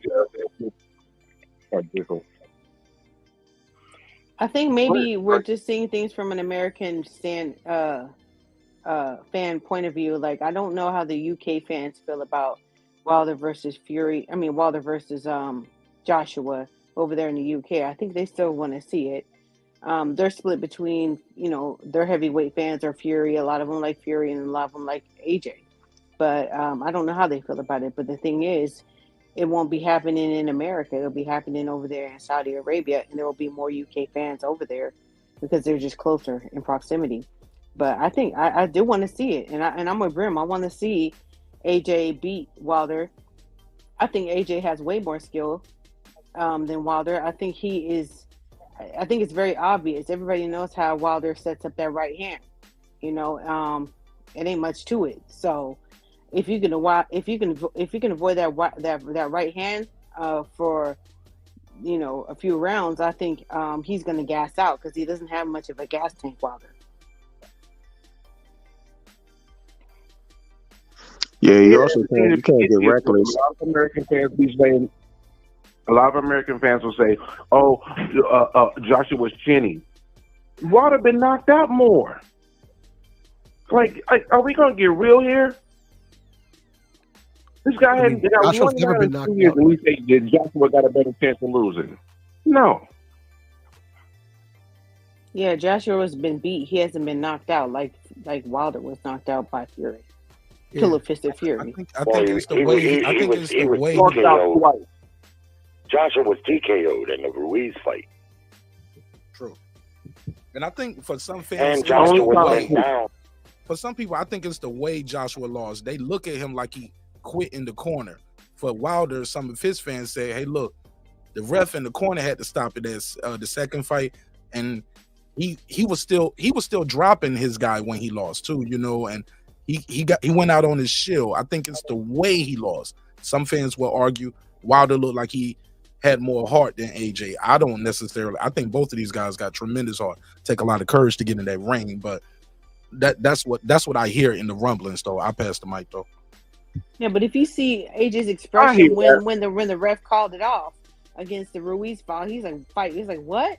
Like he thought he had more to go, and he didn't look all dazed and confused like some fighters be stumbling all over the place and they don't know that the fight is over. It was like he felt like he could have gone more. I was shocked that the ref called it off, to be honest, but I know why. Wilder had that same reaction in the second Fury fight. He had the same reaction. He was beat to a pulp, and the ref stopped it. He looked at the ref like, "What are you stopping it for?" Well, that nigga was. He didn't even know what fucking arena he was fighting in. Like you could. Well, tell I will say this in that AJ fight.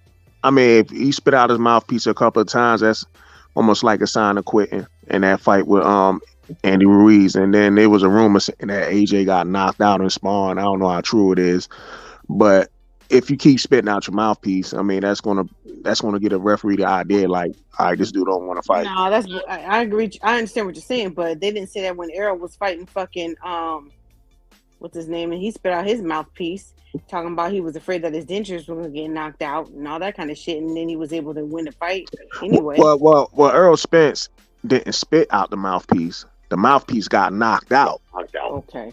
Knocked out. Yeah. Damn, so they got knocked out. Yeah, Ugas knocked the fuck out of him. Yeah, Ugas. Yeah. And that late replacement thing. What you say, Puro? And that late replacement thing, it works two ways. Ruiz was also a late replacement, so he's fighting a heavyweight him on short notice. Yeah. Exactly. People don't take that into consideration, Jerry, because he thought he was going to be fighting Big Baby Miller. What's that? Fruity? I didn't hear that. No, I was just saying that. Yeah, you're right. He thought he was going to be fighting Big Baby Miller. They had that big build up to that fight, but then he took Ruiz on a late replacement. He didn't know, but then at the end, like after he got beat, he said his uncle told him once upon a time, like when they were looking at the rankings, that he told him that Ruiz, he was going to be like that one dude that people wouldn't see coming, and he didn't pay attention. Yeah, well, that's always the case when you lose to that guy. I'm just saying Ruiz was a late replacement, too. He didn't know he was going to be fighting him for the title, so he didn't have all that time to repair that. To me, that's never an excuse. And for me, if you're at the top end of boxing, I would never put my fighter in there with a late replacement because of that. Because of that. You haven't trained for that guy. It's a bad idea. Even if you think you can beat that guy, you size him up. You didn't train for that guy. You see what I mean? And that guy ain't got nothing to lose. Ruiz went into that fight with nothing at all to lose. AJ had everything to lose, and he ain't been. But back. if your fighter wants to do it, like Eddie Hearn is not the same type of promoter that you see over here in America. He's with the matchmaking and all that kind of shit. Like he lets his fighters do what they want to do. I mean, people say maybe that's the right thing, that's the wrong thing. I don't know, but I'm not paying Eddie Hearn. Anthony Joshua is paying Eddie Hearn, and so if he say I want to do this shit, then there's nothing he can do. Me personally, I think it's a very bad excuse. The late replacement. Look what the consequence was. Now, if it's a different circumstance, but when you're making an American debut, you're a cash cow like AJ. To me, you're operating on a far higher professional level. You don't need to fight a late replacement. If the fight gets scratched, oh well, you still got plenty of money to bank on, plenty of opportunity moving forward. You're taking a risk fighting a guy that you didn't train for, and look how it worked out. I just wouldn't do it at that. I'm not making any excuses. Every fight's a risk. I'm not making no excuses from him. He did what he did, and it happened how it happened. So, well, every fight don't have the same amount of risk. AJ had a lot to lose, whereas you take a 9-0 fighter, and he, maybe you put him in with a late replacement. I don't like it there either, but that's a whole different game. At that level, he got it back though. He got it back. Yeah, against the Big Baby. Is it Big Baby? Is his name? Jarrell, what's his name? Jarrell Big Baby Miller. Yeah. Against him, like he would have lost the same thing if he would have lost against him. The same thing is going to get lost. Yeah, but he got it back. Yeah, so and he got it back. Yeah, exactly. What do you mean? Yeah, he got it back, but you can't erase the footage of being knocked down 4 times and made to quit. That's hung with AJ since that fight. His win to get it back wasn't nearly as impressive as his loss to lose it. I don't know, but did it hang with him that much? Because he won it back immediately. Brem, you got to fix your mic. You sound muffled. You sound like the mic ain't by your mouth. Pause. Can't hear you. It's like Water didn't get no good. Put the mic by your mouth. You said Wilder didn't get no get back. Wild whatsoever. pause. Yeah. Right. Yeah, well, he AJ got fought- back. Yeah, AJ but we fought ain't that talking fight about in Saudi Wilder. Arabia. In this AJ situation, fought No, that but y'all, fight the in thing Saudi is though, Arabia. everybody want to judge, critique. Everybody want to critique Joshua, but then let Wilder get these passes fighting his sparring partner. And, how do you guys feel about all this talking that Wilder does? He gets in front of the people, and then like when he's in front of Fury, he's smiling in front of him, and then when he leaves, oh yeah, I know he cheated me. Oh, in front of AJ, oh I wish he the best, even when we don't fight. Then when you leave, you talk junk. Is anybody gonna hold him accountable for that weak shit he doing? Come on, man, that's weak. The Bible tells us that silence is gold. Period. I want to see the Yeah, the action. answer is no, you bro. know, Deontay Wilder. What he said? He said, Tyson Fury is no longer an enemy of his, or some shit like that. He said he's not an enemy of mine. It's just, when we in the ring, that's it. But when we outside the ring, I ain't got nothing personal against him. Never heard of it. you called the man a cheater. You said So the why man- are you running his mouth saying what he's saying? nah, bro. You can't call the man. Say the And man, then he went over there to Saudi Arabia and gave him a hug and all that kind of shit. man out his way to give him a hug. I didn't Yeah. like that. You was walking. You could have just gave the nigga the head nod, kept moving. You Pushed his stopped. woman out the way and everything to over give him there. a hug and shit. Yeah. Yeah, that shit did look weak. But that's what I'm saying. When he was sitting with Joseph Parker, he was like, Tyson Fury is not an enemy of his and whatnot. Now this is after he already accused the man of cheating and all that other stuff. Times, yeah, you got to be my enemy. And I don't think he's ever And been then an enemy. after that, he says, "Oh, he's not my enemy." Then he goes back to talking about him again, like, "Yeah, I know he cheated. I got proof, and you ain't showed the proof yet." You got loaded potato baked gloves. Yeah. So yeah, Y'all like said he has they- no credibility with me when he Y'all already talks. I said want to see you kind in of the nice ring. to the next topic too. I love it. Anybody got anything else on I'm this? glad- Yeah. I got something. This is what I don't understand when it comes to the whole cheating, Glovegate scandal, and everything else. See, a lot of people push that Tyson Fury cheated, right? This whole Glovegate scandal, whatever you want to call it, that was in the first fight, and after that fight, Deontay Wilder said Tyson Fury was pillow fisted. It was the second fight. No, he No. He came out after the second fight, but the video is from the first fight. No, they got footage. Listen, they got footage. No. Yeah, all the accusations. Listen, the floppy glove, that was in the first second fight. No. Yeah, but it came out after the second. Yeah, but it came out after the second fight. He called him pillow fisted before the first fight. The second fight, he didn't say shit when he was in front of him. He had the big ass headphones on, talking about you can tell everybody. Right. You can tell, like, he was just blacked out. You didn't. No, but check this out. The first fight was the floppy glove, right? When it was leading up to the second fight, they said he skinned the gloves too. Nah. The second fight, it was nothing floppy about those gloves. You know what I'm saying? Tyson Fury just mauled him. But in the second fight, leading up to the second fight, Deontay Wilder was like screaming at Tyson Fury because he was like, "I got you out of this." No, bro, that's the first fight. No, man, trust me. No, trust me. No, trust me. The first fight. I think he's right, Mark. Bro, please trust me. The second fight, they did some talking shit too. It was some talking shit. When he's like, "I got you out of this thing." Nobody else. Yeah. That was leading up to the second fight. Suicide and all that other kind of shit. Yeah. Exactly. That was leading up to the second fight when he said that. And, the league, like, and Fury was quiet, and that's when he said, "I'm gonna knock him out."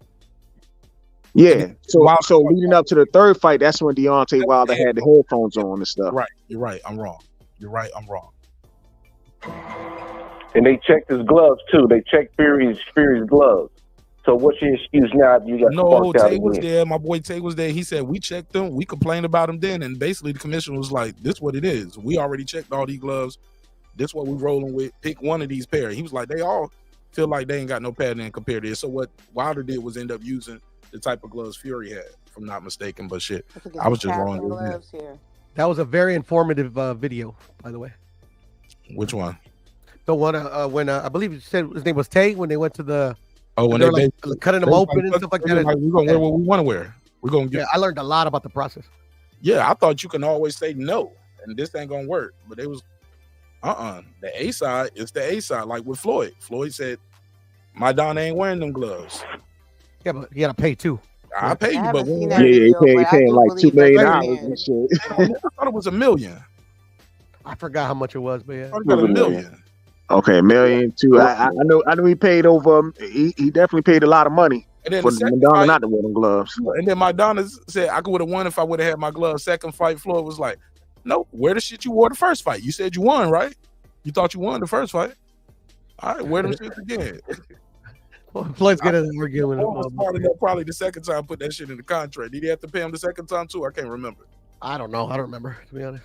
No. Nah. I think it was the first fight. That's what it was all about. Was that first fight when he paid for them? Far enough to put that shit in the contract. You're not wearing these shits, bro. But it is what it is. And it's gonna be what it's gonna be. Speaking of gloves, matter of fact, before I go into this next topic, final thought on this. Everybody, Jerry, Brem, Bo, Foodie, Puro, and the comment section as well. In summation, everybody go around and give me your in summation and final thoughts on this. Who needs to win the most? Also, who are you more excited about seeing in their performance? I guess I'll go first since everybody's quiet. I think they both need it. It's the same equal for both of them because neither one can afford to lose it. The fight I'm actually looking forward to it the most is the most closest fight. Sorry to cut you off again. I'm sorry. The other part of the question was too, if one of them lose, will you still want to see the fight? If either guy loses. There you go. Final. I don't know. Maybe. Yeah. It depends on how they lose, if they lose, to be honest with you. And the fight I'm actually looking forward to the most is Big Roy Miller versus the Bull versus Daniel, because that's the real 50. We're gonna do a breakdown of the whole card later. I'm just talking about these two guys right now. Oh, I'm saying I apologize. No, they both need to win, though. Forever breaking down this whole card. That's a whole episode. Yeah, no doubt. Yeah, they both need to win, though, in my personal opinion. They both need to win. Okay, he playing the card. I'm gonna hit you with the drink champ. Since you playing defense, you got to take a shot, Brim. And if you at work, you need to do 10 push-ups. Go ahead, Jerry. I'm not at work, so I'll take a shot of water. Take a shot and do the push-ups, nigga. You playing defense. All right, who needs to win the most, Jerry? Who needs to be exciting? Hold on, who needs to be exciting the most? If one of these guys lose, would you still want to see the other one fight? Would you still want to see the fight between the two of them?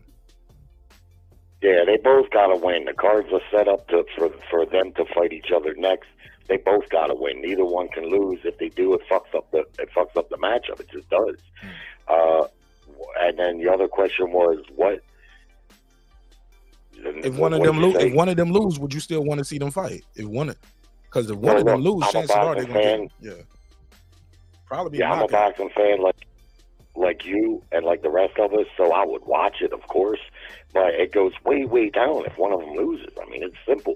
One of them loses in this weekend, the fucking fight becomes almost garbage, really, at that point, especially if one of them get knocked out. Because they're being matched against opponents that they're going to be favored to beat. This fight is to set up their fight. So they neither one can lose. And if either one lose, it almost goes in the garbage pile. Oh, real quick. I'm sorry. If either one lose, put Nagano in their place. I ain't mad at that. Right. I wouldn't be mad at that. Right. Shout out to Brent Reaper. You just came up with that? You freestyled that? Or you I was thinking about that for about the last 2 minutes. Well, the winner could fight. Yeah, you seem like a 2-minute brain type nigga, man. Yeah. Go ahead. The winner could fight Fury Usyk winner. If Joshua wins and Wilder loses, then that makes Joshua right in line for the winner of Usyk Fury, possibly, and vice versa for Wilder. If Joshua loses and Wilder wins, he can maybe make a case to try to fight that winner, even though they both been beat by those guys. Only thing is they got a rematch clause, so Nagano's going to slide right in. Remember, whoever wins between Fury and Usyk, I think it's a rematch clause. So if one of them two moves, slide Nagano right on in. Okay. Is the IBF going to do that bullshit? Because if Fury wins... Yep, they're going to strip him and they're going to strip him. If Fury wins, your next fight got to be a mandatory. It ain't no rematch for Undisputed. Not I can pay him enough. Okay, if you say so. All right, Puro, go ahead. Give me your take. Final thoughts on this Wilder Joshua topic before I go to the next one. I think the bigger win, the one with more to prove is Wilder, and also I think a pertinent question would to ask was like if they were both to lose, like which one would be more detrimental to each fighter?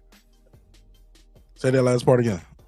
Like if they were both to lose, like another question, like because you're saying like who needs to win the most, but like if either of them lose, like is their career over or can they rebound? I think it's a good question. You answer it. Oh, well, in the case of Otto Wallin, he's only lost to Tyson Fury. Otto Wallin's a good fighter, so I could see like like a loss not being a super detrimental to AJ. But in my opinion, what's his name, Parker, he's pretty washed. Like I think it was evident in the fight with Juggernaut that I think his days are behind him. So I think loss to Joseph Parker would probably be a big blow to Deontay. Hold up, I got to give you some pushback on that. Parker fought 3 times this year and had 3 solid victories, so I think it's equal. You know, even though I'm not a fan of because he already lost to Joshua, and he lost his title to Joshua as well. So people would be looking at that as far as him fighting Joshua.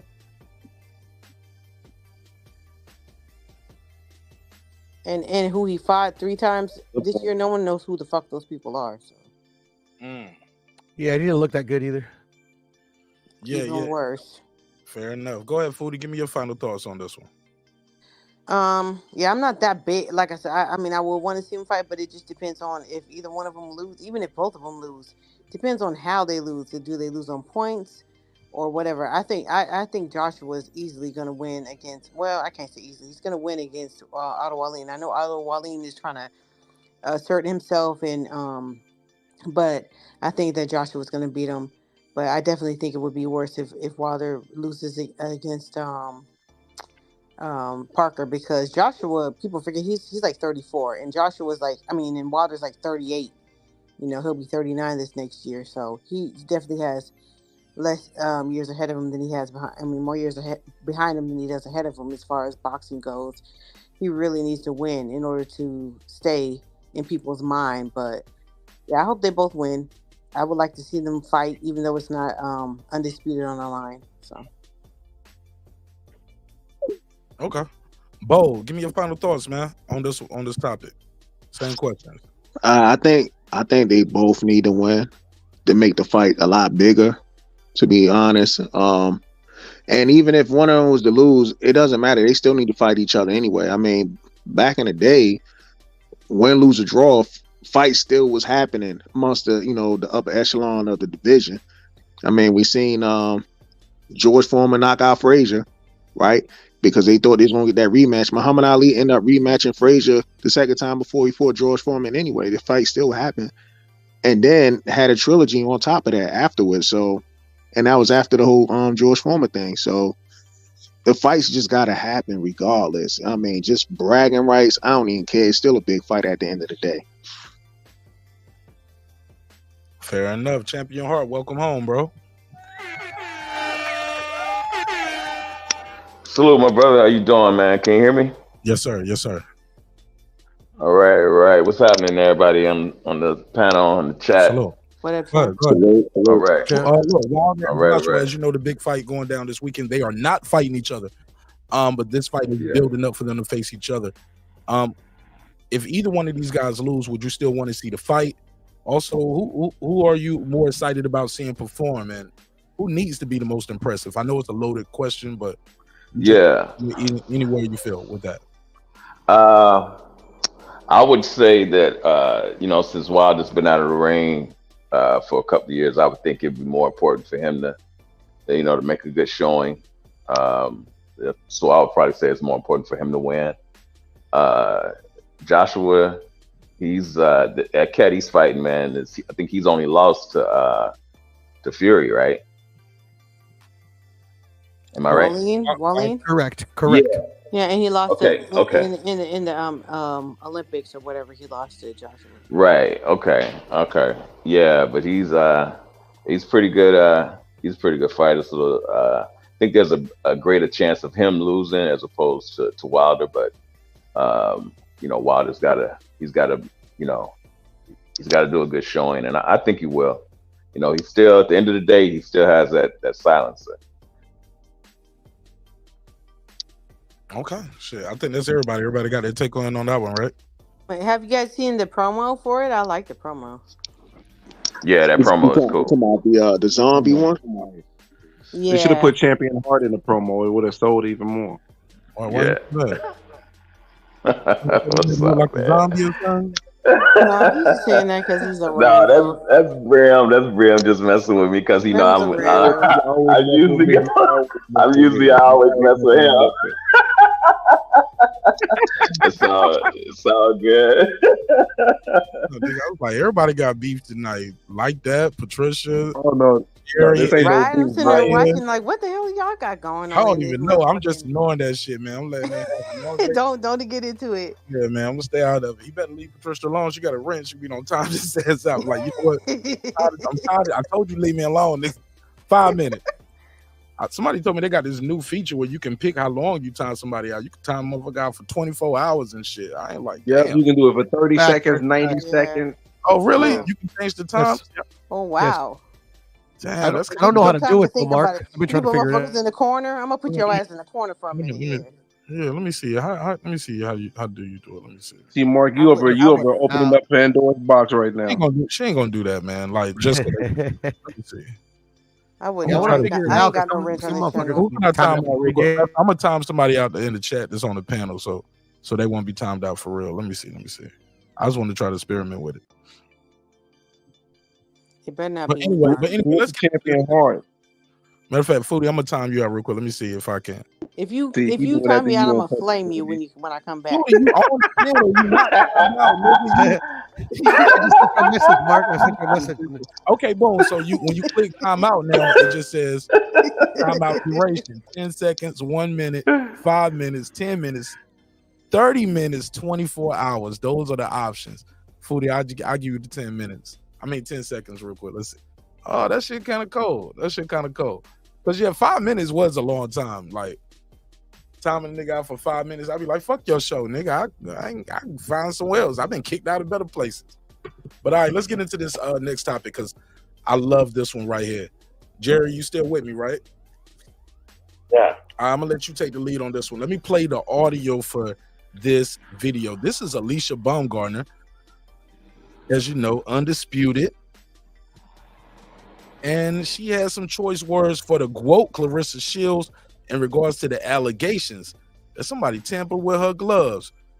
According to Baumgardner, she was like, It never heard of it. Never heard of it, baby. All right, let's play the clip and we'll react to it. Not man. Never. What, get knocked out? Never. Never. And this is the thing. And again, I can only speak on what I'm speaking on. This is my opinion. I don't believe somebody took padding out of somebody's gloves. If you are a champion, you're sparring a champion, it's your team's job to make sure the gloves are being checked. You know, as a fighter, I'm asking, what size gloves are you wearing? Okay, I'm looking at your gloves. Everything needs to be in check when you're doing this. And I think, again, is just right. It's some stuff is just questionable. I got a lot of questions. So, from your perspective, is that bad? Is that good? Because it was shocking, right? Mm-hmm. So you watch that video, you see her take a really hard shot, go down. Obviously, you're a boxer, you're a fighter. That's what you do. You take shots, you give shots. Mm-hmm. But from a man to a woman, I think that's where people feel a little. So this is what I think. Please, yeah. These two both agree to spar each other. So that's one thing. Both parties agree. Clarissa's sparring a man at the end of the day. As much as she talks about, I want to fight a man, I'm going to beat a man up, you still have to respect a man and his man's power, period. I don't care. And because you are in the ring with a man and they may be a little better than you, it just looked like Clarissa got caught and got dropped. That's it. And I don't think there was any vicious intent behind it. These two were just sparring. Clarissa got caught. She got back up. And again, Clarissa's going to feel some type of way and say, hey, them gloves, the padding was hotter then. Maybe she was embarrassed. And maybe that's why she said what she said. But them two agree to spar. We could fight kind of thing. Listen, I would fight Clarissa Shields at 147. If she's calling out MMA girls at 147, me and her can fight at 147. And there you have it. All right. So let's react. Jerry, did you hear that? Yes. All right, go for it. Your initial thought. Yeah, I mean, she said the same thing that I'm saying. I mean, look, it is what it is, man. Shields is butthurt that footage got released. One of the ways she promotes herself, at least to a degree, is to talk about sparring men and this and that with men, and even to go as far as to say, Rolly, when I see you put your dukes up, because I'm going to punch you right in your face. She's turned me off real bad to her, man, real bad with what she's been doing lately. She's butthurt because she got dropped. She wasn't bragging before that yeah, I sparred with a Russian man, and he even had his gloves stripped, and I still whooped his ass. No, she didn't say that. She's saying it after the fact. Now she's making those accusations after the fact, and Baumgardner thinking just like I'm thinking. You got a fighter like Carissa Shields. You ain't just going to let somebody come in there and spar with her ragtag and not even look at their gloves. If you do, you got a very unprofessional camp around you. You ain't just going to let somebody just come in and just pull some gloves out of a bag and get in there with your prize fighter. That's crazy talk, According man. to Clarissa, that's what happened, though. I don't mean to cut you off, but according to her, she was like, she said, now I check everybody's gloves. She made a big scene. And according to, hold on, let me tell you. I don't know if you missed this episode. I had Brian Norman Sr. up here. And we played the whole IG live because he said what you said, and we agree. And I was able to find the clip where she talked about what she said during the time, but also the guy who's the trainer for the opponent said she protested that day as well. So she did protest that day and was like, "Yo, let me see them gloves." I'm blah blah blah. So she protested that same day. That's not true. Well, if she protested and she's paying the sparring partner, I'm just telling you, she would have got her way. She would have got her way, and he wouldn't have been able to use them. No. This is no, Jerry. After the fact, she was like, "Yo, this shit was wild." She was like, "I've never been dropped before." So during that same day, like she didn't just come up with this. All I'm trying to say is this, and I'm not defending or I'm not agreeing or disagreeing. Right? I have no dog in this fight. I'm just hosting and moderating on this one. I'm just letting you know. The day of the sparring, she was sitting on the sideline while he's sparring the other guy, and she was like, shit ain't right. And then she was like, even that other guy was like, yo, man, what's up? You only hitting like this 2 days ago, basically. But according to his trainer, we won't hit like this before because we was just in there trying to work on some things, and you was trying to do too much.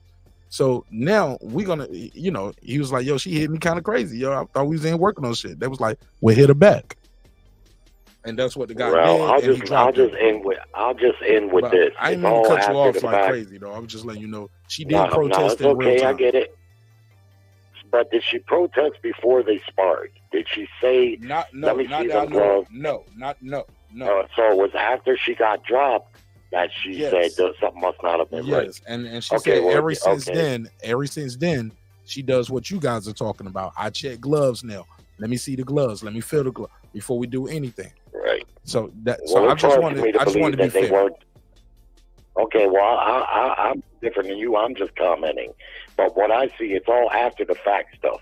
It's all after this footage got released that now she's saying the stuff. Even the protesting of the gloves that day came after the fact, after she got dropped. And still, I don't even know if I can believe that they didn't check the gloves, because you got to have a really unprofessional corner to just let somebody walk in, pull out their own gloves, and get the whacking on your prize fighter. Well, it was a see, I don't know if you've seen any of the backstory on this, Jerry, because the guy who was the trainer, the other John David Jackson, was his mentor. So that's why he was saying, why would I do that to John David Jackson's fighter? That's my mentor. You get what I'm saying? And we're not, and John David Jackson as the mentor is not checking the younger, like, yo, you my homie, I'm bringing you up. I'm just saying, like, maybe I get where you coming from, because it sounds malicious, but then again, like, it's a man versus a woman. I'm your mentor or whatever, you my mentee or whatever. People just, I'm just saying. All right. I sat in on some. I didn't see the niggas check, bro. I sat in on Brian Norman sparring. I didn't see his dad go over there and check no niggas gloves before they were sparring. And I saw him spar. You get what I'm saying? I've been to local gyms and seen guys checking gloves for unsanctioned amateur sparring. checking the gloves is something that's easy and quick to do. And if you got any kind of camp, they're going to do that. They're not just going to let someone stroll in and start whacking on their fighters. And camps, and Well, I know you're telling me, and I'm telling you, I've seen just the opposite. Especially with fighters nowhere close to what Shields is, but regardless of all that. Yeah, but you do that with strangers, Jerry, in competition. Not like you, my friend, you my homie. Like you helping me get ready. Why are you doing this to me? You get what I'm saying? I think if you got a pro camp, you do. But nonetheless, she's butthurt, and in the wake of that butthurt, she's talking reckless about punching male fighters in the face on the street and everything. She's embarrassed and she's butthurt, and that's all I think. Fair enough. Pass the mic. He said punching strangers on the street. I ain't heard say that. Oh no. She talked about punching Rolly. You ain't hear what she said? Oh, not Rolly. I thought he said punching strangers on the street. No, not strangers, Rolly. Oh well. Well, my introduction to Clarissa Shields. My introduction to Clarissa Shields was like during the pandemic. I didn't watch her in the Olympics. I didn't know. I had heard her name, but I wasn't really familiar with her or what division she was in at the time. But she was talking about fighting men, and I just don't like that conversation because it opens up all of the toxic people. Because I've never heard any women saying that they would say, "Yeah, I believe that Clarissa Shields could beat a man," but I've heard a lot of men saying, "Oh yeah, well she want to fight a man then." And to me, that just kind of that's very telling because there are a lot of men who would like the excuse to beat up a woman.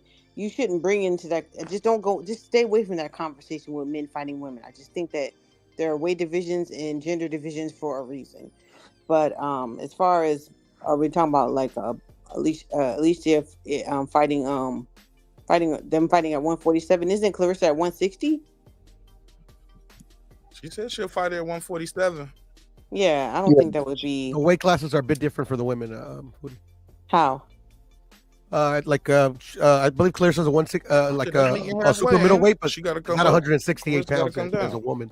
Right, but how is weight different? Let me pull up Clarissa Shields.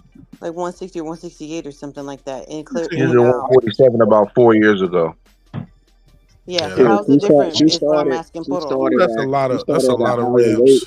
And then she went down. Ooh, last fight was at 159. Then she 159 and a half, 159. I'm looking at what she weighed in at 159, 153, 153. Clarissa Shields hasn't fought around. She ain't never fought that low at 147. She never. I thought she had a title at 147 one time. No, she had she one ain't at never fought 168. no lower. She ain't never fought that low. Oh, 168, 160, and 154 is the three. Okay, gotcha. So Poodle, again, how is it different between women when they fight at different weight divisions? So the cruiserweight and heavyweights, the weight varies. So Clarissa, middleweight, super middleweight, and junior welterweight, they're all the same like the men. But if you go to like the lower like weight classes, like the flyweights and stuff like that, it's not the same as the men. That's why what I'm saying is that if someone is used to fighting at 160 and another person is like at 130, 135, what would be the difference if they were to meet at 147? Like one would definitely obviously have a weight advantage, right? Yeah, for sure. Okay, so there we go. Moving on. Go. All right. Well, go ahead, Bo. What you got on this? What you think? I look at it two ways. Like I can see. Bold. Can you hear me? The bold professor. All right, we'll come back to him. Yo, you hear me? Champion. I hear you, Bo. Mark, we can hear you, Bo. Hey, we hear. Can you hear me, brother? I can't. No, I can't. Mark, we can hear him though. We can hear you, Bo. Yeah. Y'all can hear Bo, Professor. I can't hear him though. Yeah. Yeah. Unless you probably got it muted or something. You got. But I can't. Hey, but I need to hear him. I'm hosting. Shit. Can you hear me now? Maybe he told you out, Mark. He said, "Can you hear me now?" I can hear you now. Go ahead, Bo.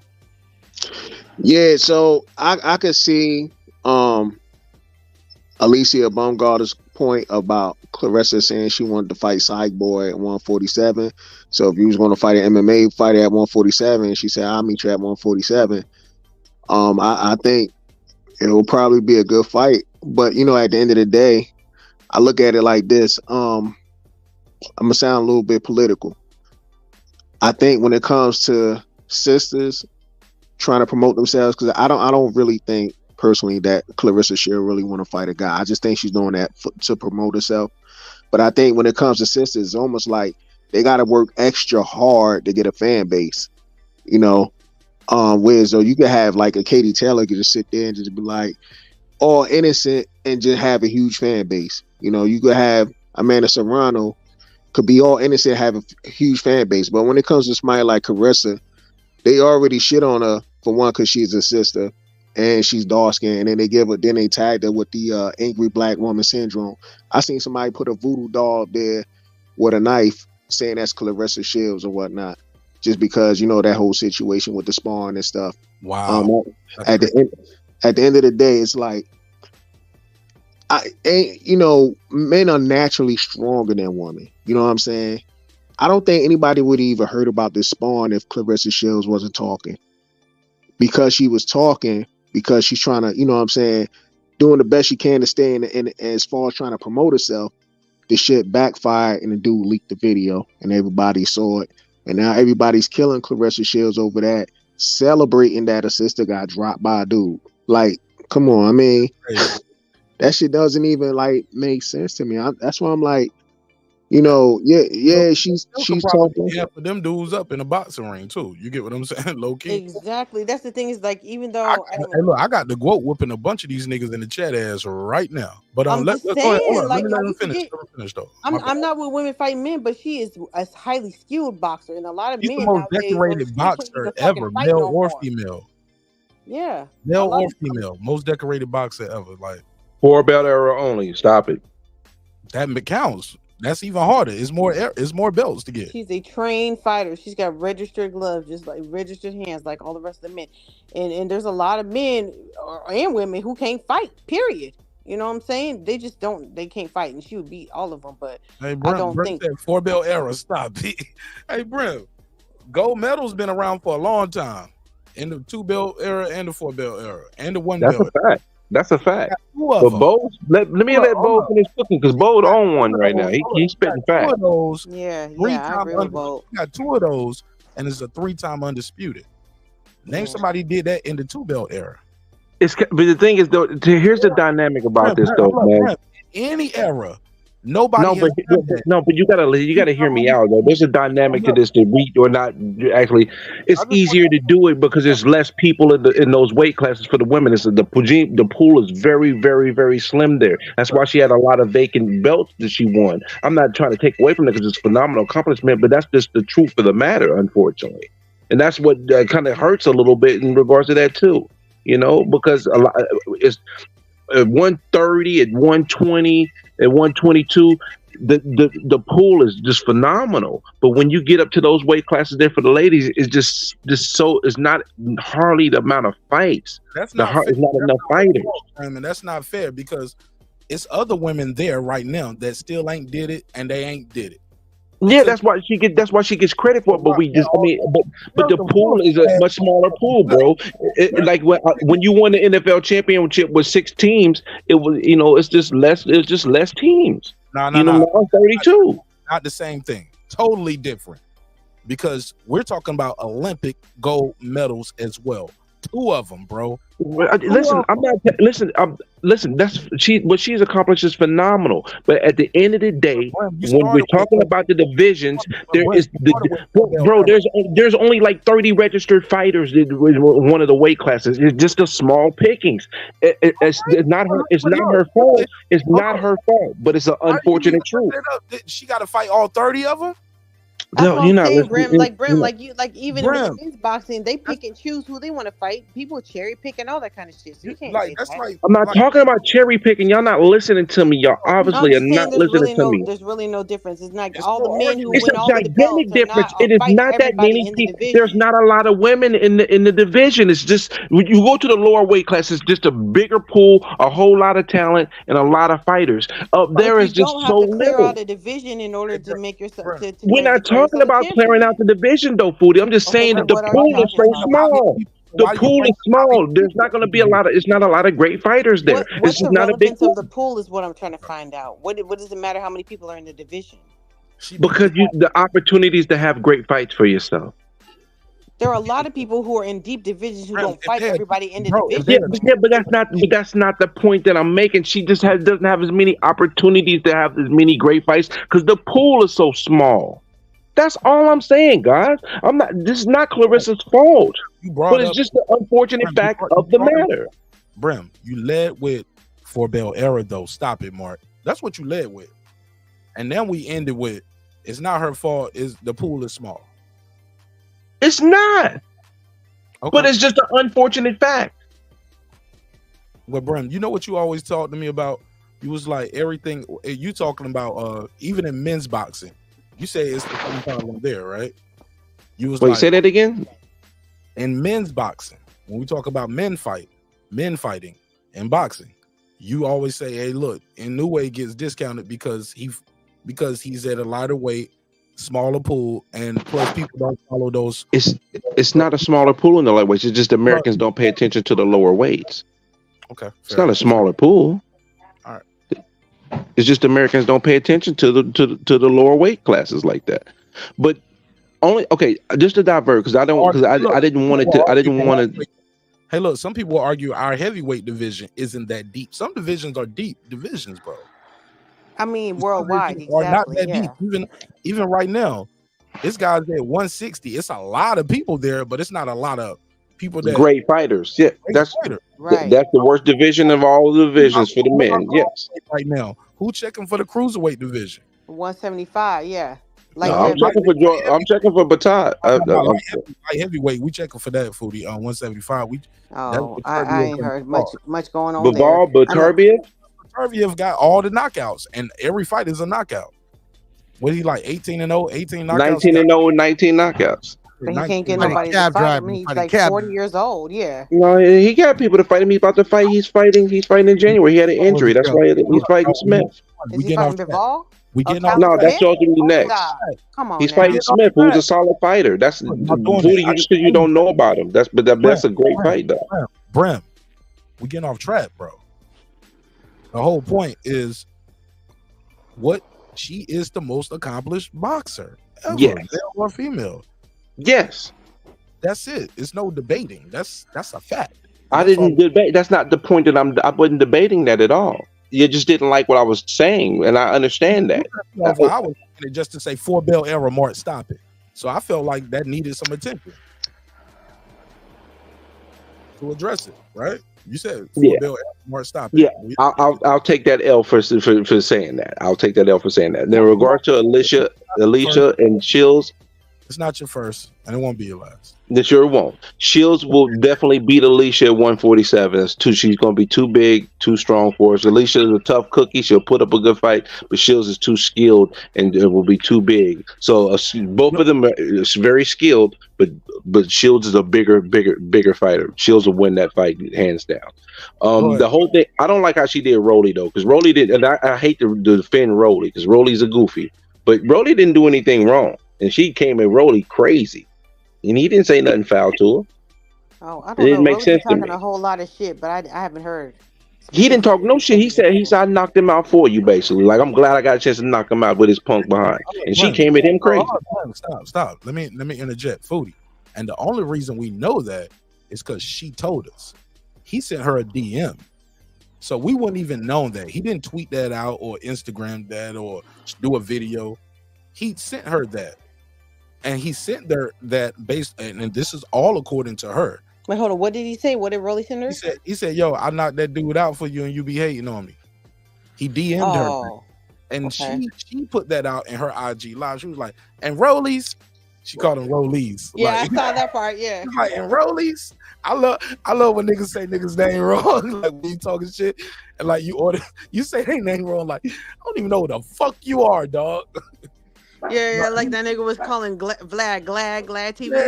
Yeah, he kept calling him Glad. Yeah, so she hit him with the what's his name, country black shit. She was like in Rollies. Yeah, she was like Rollies, and basically she told us the story. So that's the only reason we even know about it. Rolly didn't do it publicly. So but he seemed like he was kind of trying to flirt with her. I don't know why she get mad at him. I thought that too.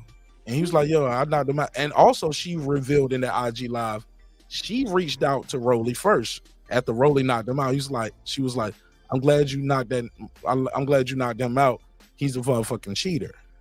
So she already has a history, to go back to what Jerry was saying earlier. So she seemed like she was just jumping on the everybody hates Rolly bandwagon, even though he was kind of trying to show her some love. Yeah, that's kind of whack.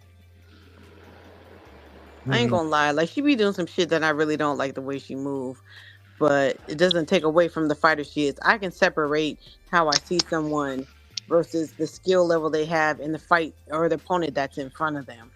But I don't think that Baumgardner I don't think they should fight. I think that would be kind of goofy. I think Go ahead. Oh, I'm sorry. Go ahead. Let me get Champion Heart in here because you've been quiet for a minute. I want him to go to sleep. Man, I agree with what Bo was saying, that the way that, you know, she has to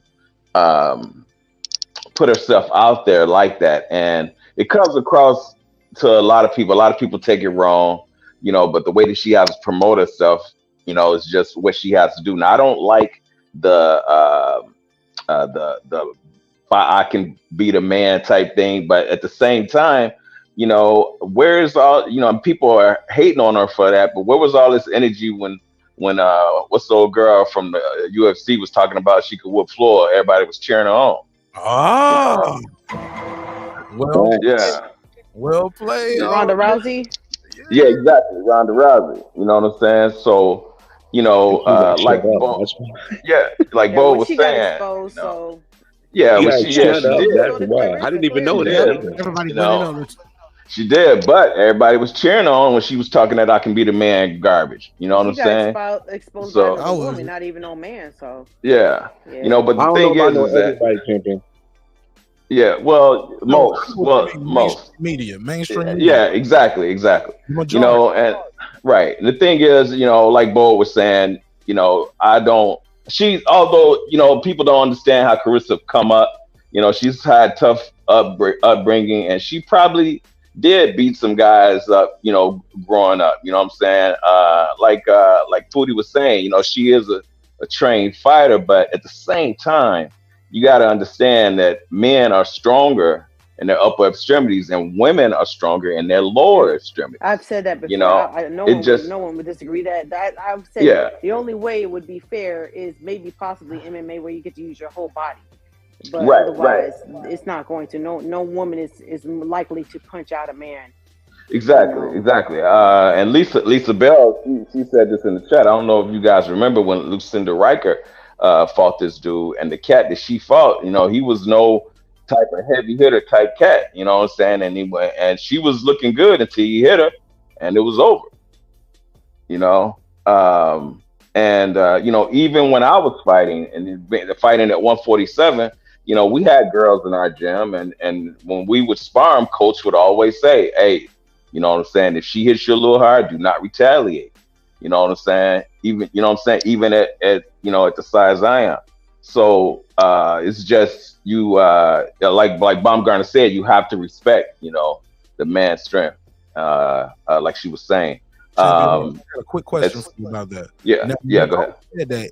Was that something he would tell you to the side, or was this No. something he would say like it was known to everybody? Like, even if she hit you hard, bro, don't retaliate. Like, was he yelling that from the corner, or is it like, nah, it was just something we all knew? It was an unspoken thing. Yeah, I mean, when he's gloving you up, you know, whenever somebody was good, whenever a guy was getting gloved up and putting on the headgear to spar a girl, you know, if she was getting ready for a fight, you know, that's something that, you know, he would say. It became to where, like you said, where everybody knew not to do that, but, you know, he said it enough to where everyone knew not to do that when we were sparring girls. It's like, yeah, she gonna hit you. She's supposed to be able to hit you as hard as she can, because you're gonna smaller. You supposed to be able to take it and not retaliate. Exactly. You know, now is a, you know, now can, you know, as a trained fighter, you know, can a woman, you know, beat a man? Possibly. I mean, there are women who are martial artists that, you know, they won't stand toe to toe, but they'll do certain things that will give them advantage, like attack pressure points, kick to the groins, things of that sort. Right, it's skill. You know? It's skill. It's skill. Right. But Because, to stand because toe if to you toe, sit there, they're not look gonna at, win. you look like I didn't mean to cut you up, but if you sit there, you look at a woman, she's like, I hate you, sitting there punching you with everything she got or whatever, and the man is just kind of, all he got to do is take a half step back and restrain her, and you basically got her control. Foodie, don't share your abuse stories. Right. Me? Wow. I don't be fighting. I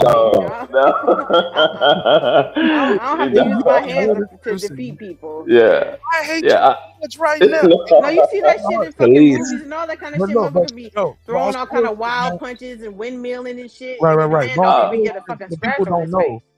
On some real shit, people don't know. My boy Champion Hart is a champion kickboxer, man. You like you can look him up, man. This motherfucker's a beast. Eric Bam Bam, man. This motherfucker's a beast, man. Check out my guy Champion Hart. If nothing else, go check out his channel, Cooking with the Champ, and his intro. You can see some footage of him whooping some ass, and he had a Sean Porter type style with the hands, but that ran roundhouse and.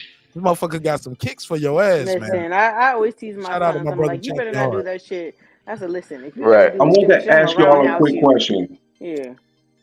Do y'all think Clarissa was trying to emasculate Keith Thurman though? I don't know. I think she's trying Tries to emasculate every man. I think she's trying to promote herself, like you said, because Keith Thurman, even though he may not be against men, you know, there are a lot of men that might not be able to beat him. I think that she knows better than to get into the ring with a motherfucking Keith Thurman. I think she was poking fun at him just like with Rolly. They're the joke of the division. These dudes are the joke of the division. Rolly or Keith Thurman? I haven't listened to Keith Thurman or anything he has to say in like 5 years. He responded to something she said. She took umbrage with it, and she been on his head since. I don't know. Same thing with Rolly, like. I think that was like the whole thing was a non-motherfucker. That Rolly shit, I think she could have kept that private though. It was private. And no one cares about Keith Thurman or Rolly right now, so who cares? I think she's just picking on the people who don't have as much attention on them as she does right now. They're easy picking. Why not call out somebody who's popular? As far as men though, it's all about like if it's men, like you try if you clout chasing, right? Well, no, she ain't about to say, yeah, Terence Bud Crawford, I'm about to beat you, or, you know, she ain't gonna say no shit like that. Like, that sounds good. It's unlikely, but some people might in their mind think, maybe they could fight, and maybe, you know, no, but for a top person, she ain't gonna call out no top people. For sure. Go ahead, Jared. On that Triple G. Go ahead, Jared. Yeah, I've heard she was talk about Triple G when he was real popular. She would say she was talking about him with a straight face. She uses it to promote herself. She ain't the first one. Riker talked about fighting men. Christy Martin talked about she beat up men in bars and stuff. And I don't think there's any argument amongst any of us that, yes, some women can whip men. No question about that. But she's talking about whipping professional male fighters. Everybody calls Rolly a clown, but Rolly Romero would knock her in the next week. Keith Thurman would. He got that retarded strength, yeah. Yeah, I don't even want to talk about. So when she talks about fighting and beating men, well, what men? When you start telling people you're going to punch them in the face when you see them on the street that are high-level pro fighters, male fighters, now you're going a step too far. And from when I see her doing it, she looks to me like she believes in that. It's beyond like I'm saying it to promote and try to get attention. I could be wrong about that, but she really looks like her cockiness of being the best female fighter is transcending. That's not good enough for her anymore, and her arrogance is telling her she can do these things to high-level pro male fighters. I think maybe it's frustration. Am I wrong? Am I a sadist or something? Am I weird? Because I was like, well, fuck it. Hey, look. You ever seen somebody who just so good? You ever seen kids that act up in class sometimes because they're so smart? They're just so smart that now they get bored. Maybe she gets bored sometimes with yeah, I think she's frustrated and bored. Like, but at the same time, that's what ADD is. Yeah, it's all like she got a boxing version of it. But I'm just so bored. I'm beating these girls. I just keep she don't reach the highest of the highest of the highest over and over. Well, she need to go find something to do. Look, she need to start a business. That's what she did. Hold up, Foodie. That's what she did. She switched to MMA. at the height of her career. She need to do something else. But she doing what Be she a trainer or some shit. Like nah. She too competitive. She bet on her. I mean, it's not smart to walk into situations that you're at a huge disadvantage of because you're bored. But my whole point is that's my opinion, though. That's my opinion. I think she really believes in herself. She does, and she's not talking about I'm gonna beat these dudes up in a street fight all the time. Other than that Rolly shit, that was the first time I heard that. Rolly, when I see you, you better put your dukes up, cause I'm gonna punch you in your motherfucking shit. I'm like, yo. I feel like she's dancing into the realm of men who feel like they're women and they can fight women. I think she's delusional, straight delusion. When did Keith Thurman say he can fight women? I ain't never heard him say that. Exactly. I think that you could just bite off way more than you can chew, and it's to the person who's of the higher intelligence to say, no, that's not smart. I hear what you're saying, but I'm not going to put you in that position because you're clearly bored or delusional or you off your meds or I don't know what it is, but we ain't going to do that. We ain't doing that. All right, go ahead. Final thoughts on this one, cause I got to wrap it up. I got to go to this next one. This next one is a wild one. Yeah, I'm sorry. Go ahead, Puro. I'm sorry. Oh, my bad. I just hadn't given my take yet. Yeah, I'm not huge on women's boxing, but I would want to see the fight. I think Alicia's has the best skills in the women's sport, along with what's her name, Serrano. I just don't really like women's boxing because they frustrate me sometimes because they don't use that skill set. But yeah, I think Alicia could beat Clarissa. I want to see that.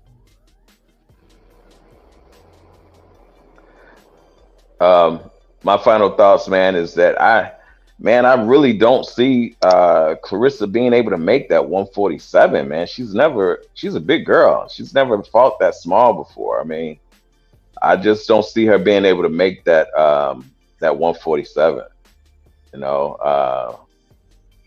so I don't know.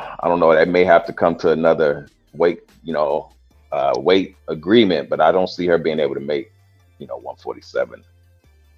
154 is the weight. That's the one they should make it at. Yeah, that would be a good weight. Yeah, and then Clarissa, like 3 fights ago, she was fighting at that weight anyway. So. Okay, real quick, I see my boy Dub here. Go ahead, Dub. Give me your final thought on this before I go to my next topic, bro. Clarissa Shields, Baumgardner, going back and forth. Baumgardner saying basically she does not believe the glove gate thing that Clarissa Shields is talking about. I would love to see that fight. I think that's a dangerous fight. You know what I'm saying? I got Clarissa Shields beating the shit out of Alicia Baumgardner, but because of the weight that Clarissa Shields would have to drop to make 147, but also you got to look at when you got to drop the weight versus coming up in weight. Normally you're going to be the stronger fighter, so I don't know how the fight happened. I'm gonna pick Alicia Baumgardner. She got some great pictures as well, and so I don't know. I don't know if I can say that. I don't know if I can say that. So, yeah, she is fine. She is fine. Hey, off of the fineness, I'm picking. Listen, be honest. That nigga said, "Y'all know who I'm rolling with. I'm rolling with the prettier girl. I think this girl is prettier. I like her pictures." So I'm picking her. I want to see the weigh-in, Martinez. I want to see the weigh-in. I want to see the weigh-in, Martinez. You're a damn fool. The gloves was bullshit, by the way. That's all bull. So what? What you say? I was just saying the gloves. Yeah, I agree with Alicia. They're that's bullshit, bro. I mean, like at the end of the day, it's been a long time since I sparred, but the only time you ever spar, the only guy that checks your gloves is yourself. Especially depending on the gym you're at. Some of these gyms you spar with really old gloves, so you check them to make sure you don't hurt your hands. Yeah. All right, man. Let's jump into this next one, man. Y'all heard about this shit right here? Y'all know this dude? Y'all know this girl? Y'all heard of this? Anybody?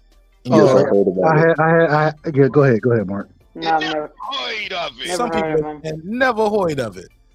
This is NBA player. He's in the G League. Played for the Sacramento Kings. He's a former player now. Him and his girlfriend have been arrested in connection to a missing woman who was found in the desert. For more on this story, let's go to ABC 7 News. Matter of fact, I think I got a better one right here. Let's go to KTNV, which is some crazy times in Nevada. Like, damn, man, this shit is crazy. Let's play this clip. Right here, boom. Thanks for joining us this Sunday live at 6. I'm Paulina Booth-Scott. Tonight, disturbing new Okay. Paulina Booth-Scott. details in the disappearance of a 23-year-old woman who went missing in Las Vegas on December 7th. Our Isabella Martin is live at Metro right now with new details on what police say happened to her. Isabella. All right. Well, listen to this shit, yo. It's about a minute, but listen to it. Paulina, now almost 2 weeks since Marina Rogers first went missing, Metro has provided an update saying they found her body and they believe to know who's responsible in her death. Metro detectives say Rogers was visiting Las Vegas from Washington. She was out with friends on December 5th when police say she was set to meet up with 19-year-old Sakari Herndon and her boyfriend, 27-year-old Chance Comanche. That was the last time she was seen. More than a week later, both Herndon and Comanche have been arrested, linked to Rogers' kidnapping and disappearance. Police say their investigation led them to a desert area in Henderson, where the coroner confirms they found Rogers' remains. Herndon was arrested here in Vegas, and Comanche is under arrest in California, where he plays basketball for the G League team, the Stockton Kings. We requested a statement from the team who said, quote, "The Stockton Kings have released Chance Comanche. We have no further comment on this matter." That nigga ain't, we ain't fucking with this nigga. That's all that is. We have released him. We have no more comments. We don't fuck with him. Wow.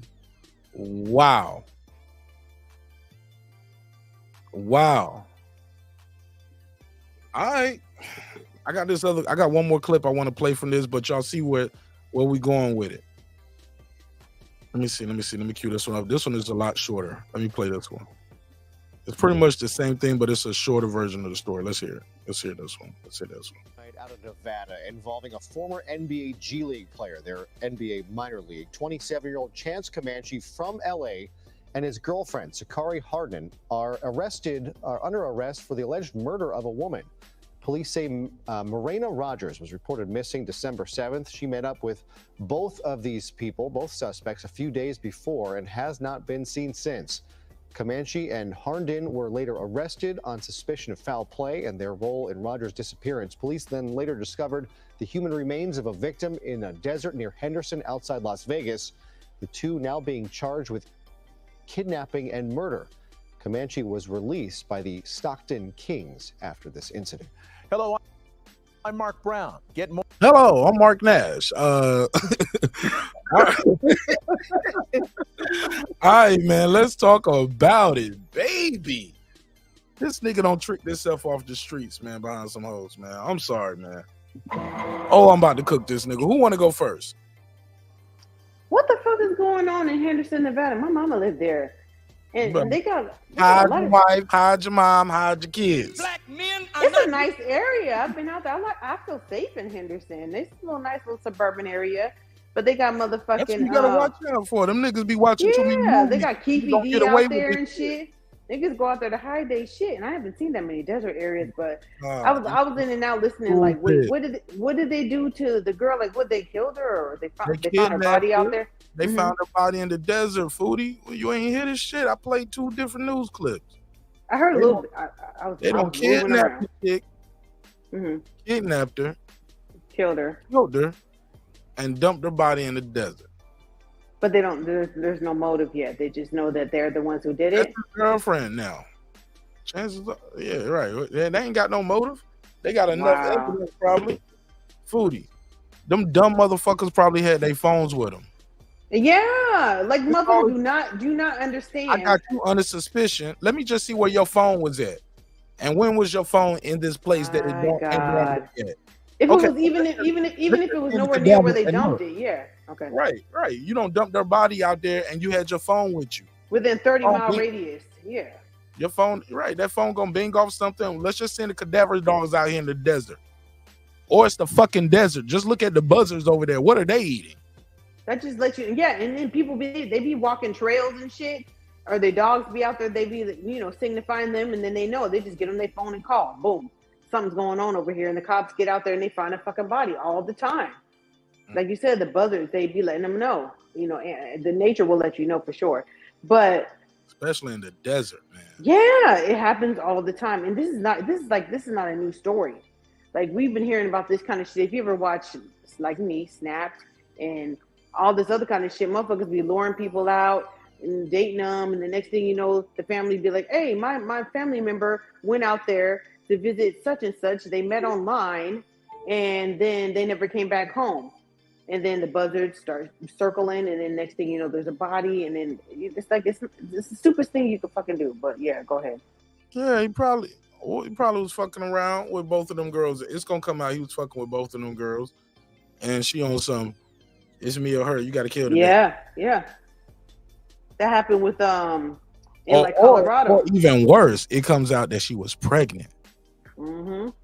That's exactly what I was thinking. They probably would have said that. They would say that. They always say that. Well, it might not have been released yet. They might be like, hey, these are details that's for the case.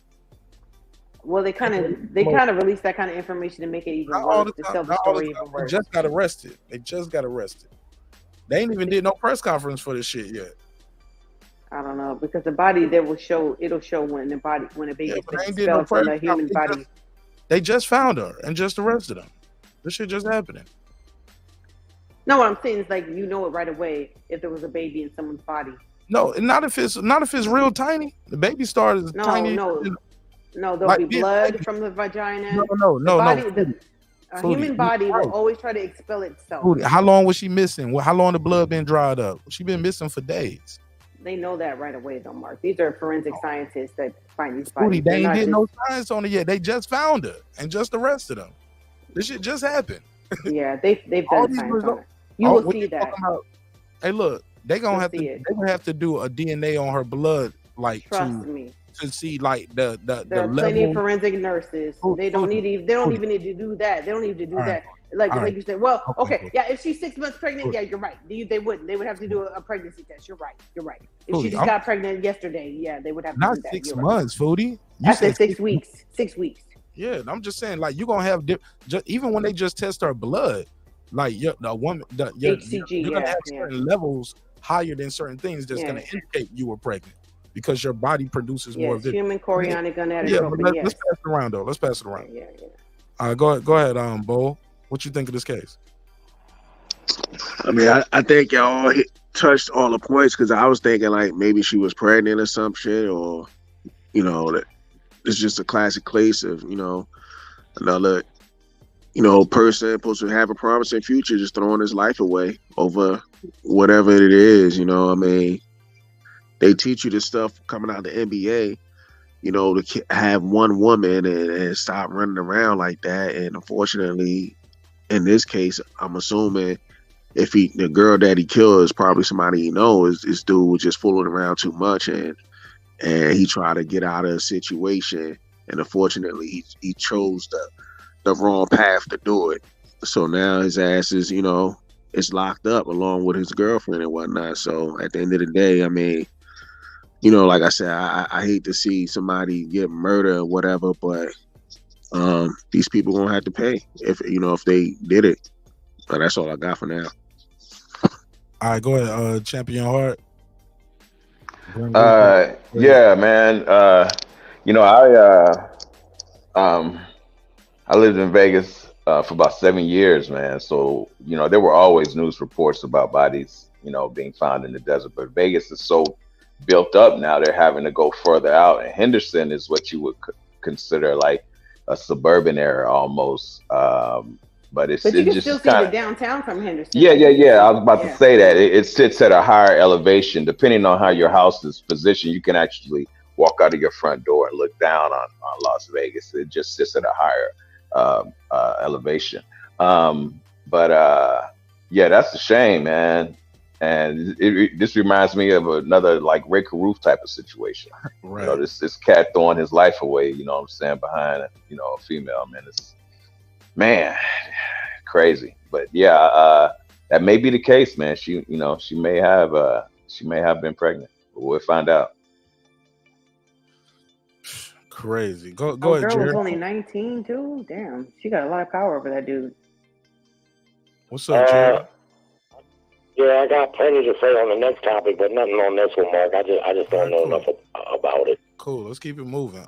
Go ahead, Doug, unbiased, and we can move on. Well, the thing is this. It goes back into these individuals coming into what they think is stardom, right? Being in the D League, those type of things. When you have these opportunities, right, you got to be disciplined. You got to be disciplined when you have the opportunity, and these brothers gonna have the opportunities. At the end of the day, for you to go and do what is alleged that happened, I don't know what that happened. I don't know, so I'm just gonna say what's alleged that happened.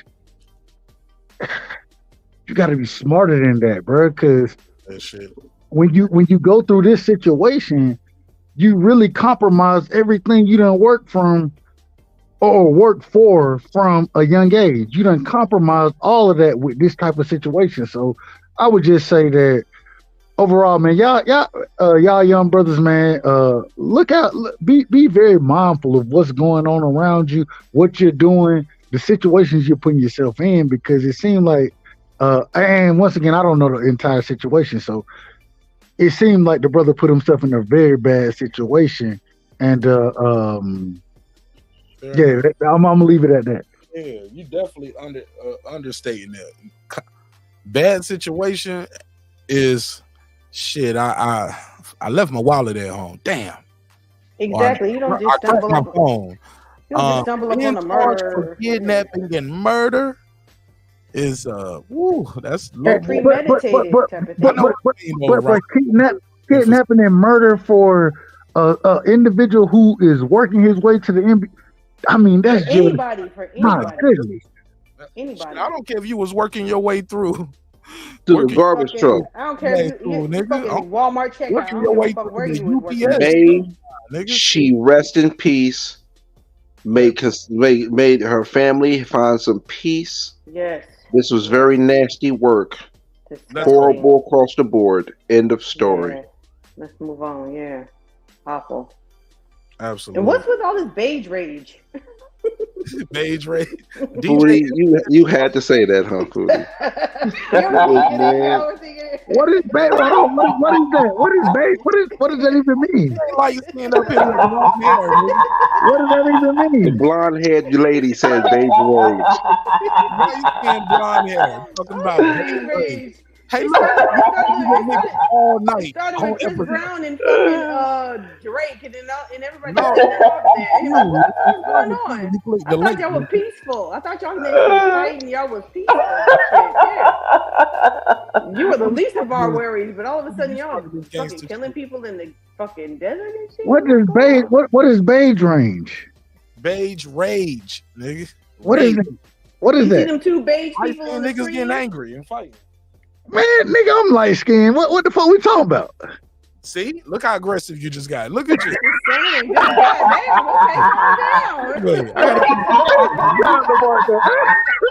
I'm ready to fight. I'm ready to fight now. I'm light skinned. What you mean? Hey, don't put it on us, man. Don't put it on us. You up through the Wi-Fi, nigga. What's up? All right, through the Wi-Fi. Slow moves. All right, let's get into this one, man. I thought this was fun. We got to talk about it. Appreciate y'all time and energy, man, and appreciate y'all rocking with me. We're gonna roll. We rolling right through these topics, and I appreciate you guys. Hopefully, you guys are thoroughly entertained. Thanks for allowing me and the panel as well the opportunity to entertain you all this evening. Let's go to this next one. Ryan Garcia. Anybody heard about this one? Anybody put a case on it? Yeah, I heard about it. Ryan Garcia put a poll out, a survey out on Twitter. Let me go to Ryan Garcia's Twitter. Let's see if he still got it up. But Ryan Garcia said, hey, look, I'm going to leave this up for like 3 days. And he put a survey out and said, who do y'all want to see me fight first? As in, like, I'm going to fight both of these guys. But who do you want to see me fight first? He put Rolly Rolly first, Haney first. Let me share the screen so y'all know what I mean when I say these things. Now, here's the funny part about this while I'm queuing this up. Rolly and Haney both get in the comment section on this, and Rolly says, who the fuck said I'm fighting you? At all. Rolly proceeds to start talking about him fighting, shockingly, Adrian Broner. Like, that's a bigger fight. That's the fight. I'm talking about fighting Adrian Broner. Put a case on that, Mark. Put a case on that, Mark. I just did. That's a whole episode by itself, right? But we can touch on that in this segment as well. But this topic in this segment right here it is. Ryan asks, how should we go about this? I'll let the people decide this in 3 days. Rolly first, Haney first. Haney is leading by 57.8%. And it says 16 hours left. It's 32,000 votes. Shout out to Ryan Garcia. This is why he is like who he is, man. He's very popular. Look how he's utilizing his social media. Your favorite fighter don't do shit like this. I'm just saying, let's just keep it a buck. They be like, is it clout chasing? Whatever it is, I call it engagement. I got to give Ryan Garcia his props for engaging with the fans, even if it's no offer on the table. But look, I'm putting it out there. This is who my fans want to see me fight, blah, blah, blah. I like the energy. So I got to give Ryan Garcia a round of applause just for putting in the effort. Your favorite fighter would never.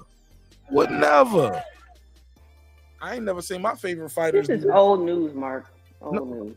Foodie, I've been Foodie. Can I host my show? Can you not do stuff like that, please? Let me do my lead. So like I was saying, he said this is how I'm going about this. It's 16 hours left on this poll. He said he's gonna let the people decide in 3 days, so it's not all the way old yet because the survey is still there. So with that said, that is the topic of the docket, Ryan versus Haney. How do you guys feel about that fight? Or would you rather see Ryan versus Rolly? What do you guys feel about that? Who want to take salute. Go ahead. Salute to like you said, salute to Ryan, man. He's gonna get in there. He's gonna fight these guys, win or lose. He's still gonna get in here and fight those guys, and you gotta respect that. The reason why No, I don't have to respect it. And the reason I don't have to respect it is because if Ryan, respect to Ryan, I think Ryan a decent fighter. That's the word, decent. He a decent fighter. I think there are a lot of guys better than him. I think he beat the shit out of Rolly. I think he beat the shit out of Rolly. But at the same time, I ain't looking for Ryan to fight for what I'm gonna pay for. Because I would figure these are quote unquote pay-per-view fights. And so all I'm saying is, man, I want to see Ryan versus Devin. I want to see Ryan versus the top-notch individuals. He had already fought Tank, and I give him credit for that. He lost the fight, but I give him credit for fighting him. You know what I'm saying? But I don't want to see Ryan versus Rolly.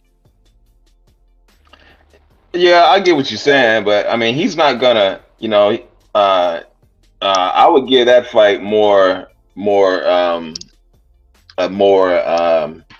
competitive fight than Haney. He's not gonna beat Haney. I don't see the competitiveness, in that fight. It's a big fight, because of course it's gonna draw the fans, but I don't see it being competitive. I think it would be more competitive fight with Rolly. But look at what he's doing by engaging with the fans. People are, like you said, picking Haney for him to fight next. So, he's going to do it. But what value do you see from, and y'all, I want to be corrected. Y'all said, what chance first, because everybody hasn't had a chance yet, though. I want to do like we've been doing, like everybody get their take, and then we can open it up to everybody. Before we start asking questions. Can I make this real quick? All right. Interesting poll. And Foodie and Bo. Interesting poll. Good food for thought. Neither fight is happening next. Go ahead, Jerry. Rolly is the one who called Ryan out after he won that belt. The first thing he did was call Ryan out. Yes, thank you. What he talked about. Hold on. So I don't get that because he's the one that was talking about it. But two, I gotta give Ryan credit because just like Porter and Danny Garcia, they didn't win a lot of their big fights, but they fought them. That's what we want. Like you said, Mark, once before, we don't want to guess about what would have happened. We want to know what would have happened. So I think Ryan says he wants to fight these guys, and I believe that he does, win, lose, or draw. The more competitive fight is him against Rolly, I think. But Devin, unfortunately, despite that sold-out crowd, he still desperately needs notoriety, and that's what that Garcia fight will get him. It'll get him notoriety. I don't think it'll be as big, sell as much as the Tank Davis fight is, because Tank is a bigger star than Devin, but Devin needs that fight, not to prove that he can beat Ryan, because, you know, most people know that he can and will, but he needs it for the notoriety. So I think that's the best fight for Devin right now. Not for legacy, but for notoriety. Right. All right, go ahead, Cody.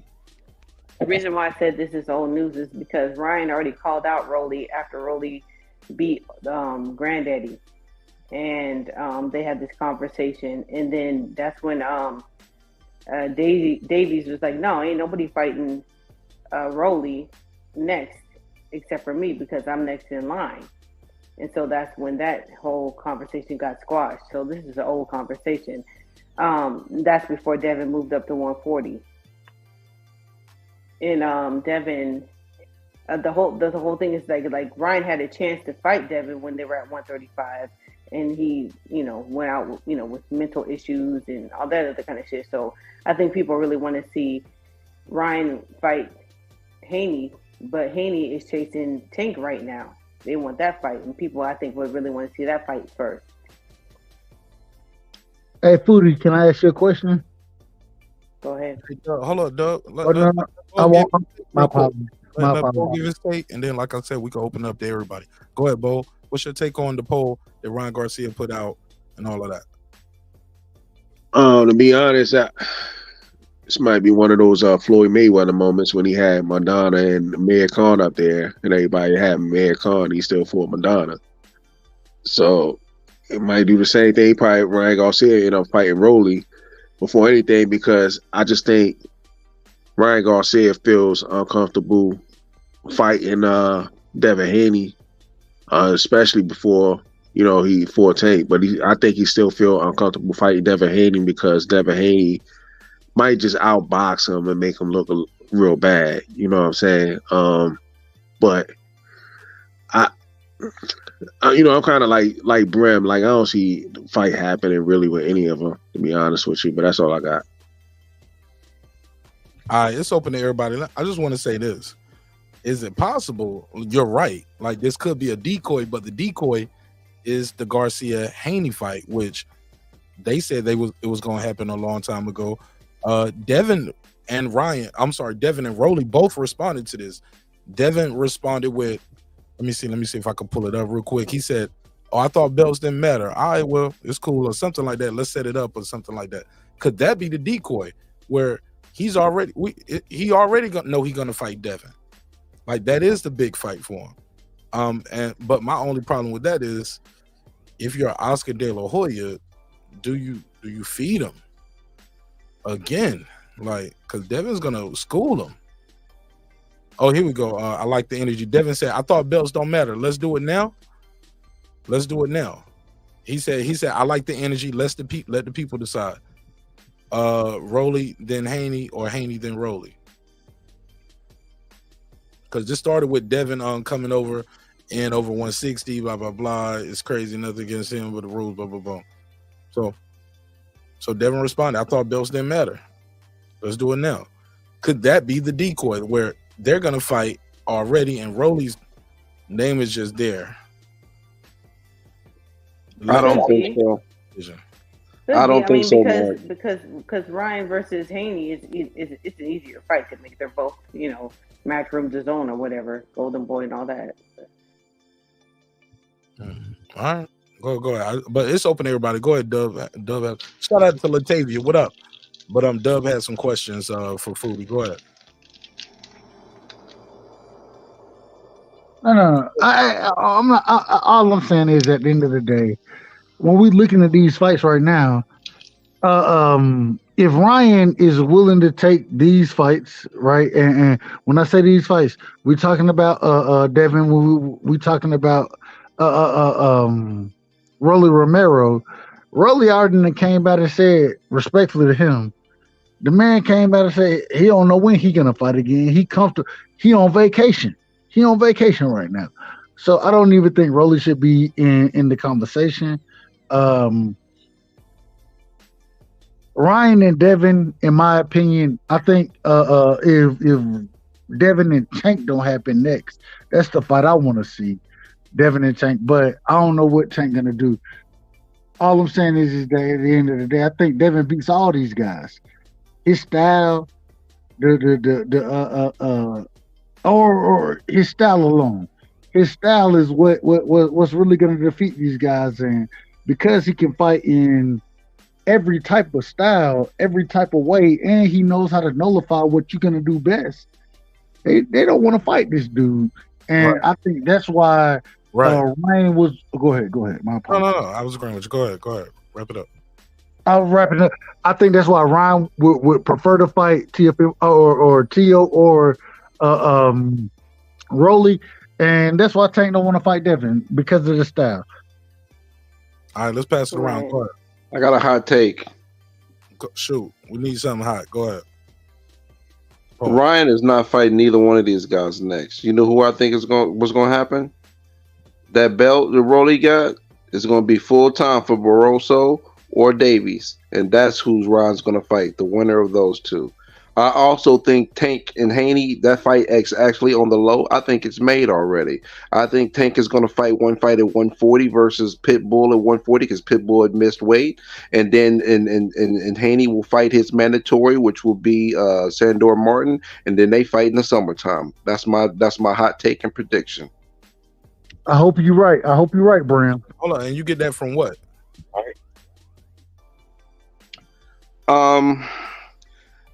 All this talk that is going on right now about this fight, this is all hype, I think, because I think they already got everything set behind the scenes. I think they got things already set in stone on the low.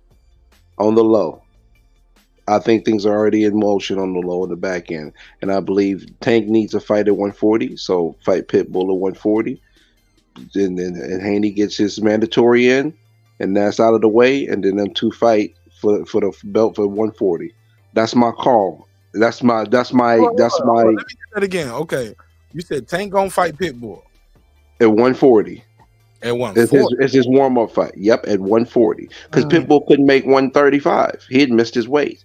So that's what I'm thinking. That he gets a warm up fight because he hadn't fought since April. He fights Pitbull at 140 to get acclimated at 140, while Haney fights his mandatory in Sandor Martin, and then them two fight in the summertime. Because that's going to be the best time for them to have the fight where they get the most eyeballs.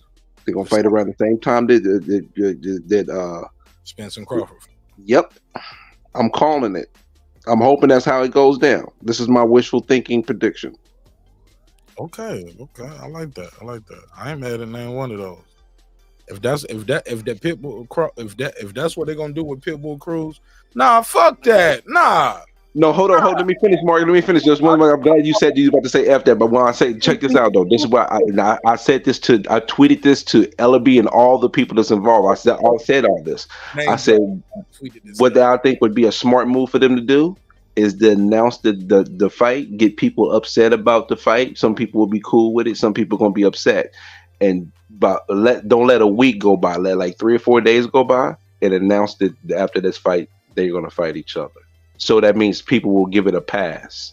And then people will tune in to watch the Pitbull Cruz and Tank fight because they know if Tank wins, he's fighting Haney next. And why would Haney and them go along with that? Because Haney can get his mandatory out of the way. Okay, fair enough. Okay. I like it. It makes sense. I ain't mad at that. It's interesting. Terry, I got to put a case on that, bro. I don't know. My turn. Go for it, Jerry. Jump in. It's open to everybody. Go ahead. Ryan if Ryan didn't have any interest in fighting Devin Haney, he would have made a poll saying, should it be Rolly or Tio, or Rolly or Matias? He specifically put Devin's name there. Doesn't make sense that if he wasn't serious about fighting him, that he would put his name specifically among only 2 fighters. So that's the first thing. The second thing is, in my opinion, Tank never fights Devin. He's just not going to do it. He's had plenty of opportunity to do it at 135, even for all 4 of the belts. Wouldn't do it, even though he was going to be the A side, making the most of the money. Now he's got a serious offer on the table to fight him at 140. And not only did he turn down the bag, which there ain't no other bag bigger for him at around him than what Haney's promoter is offering. According to Bill, he's also turned the phone off. So no counter offer. Walked away from the bag, turned the phone off, no counter offer. That ought to tell you all you need to know. Real quick. You're not going. Can I respond to that real quick?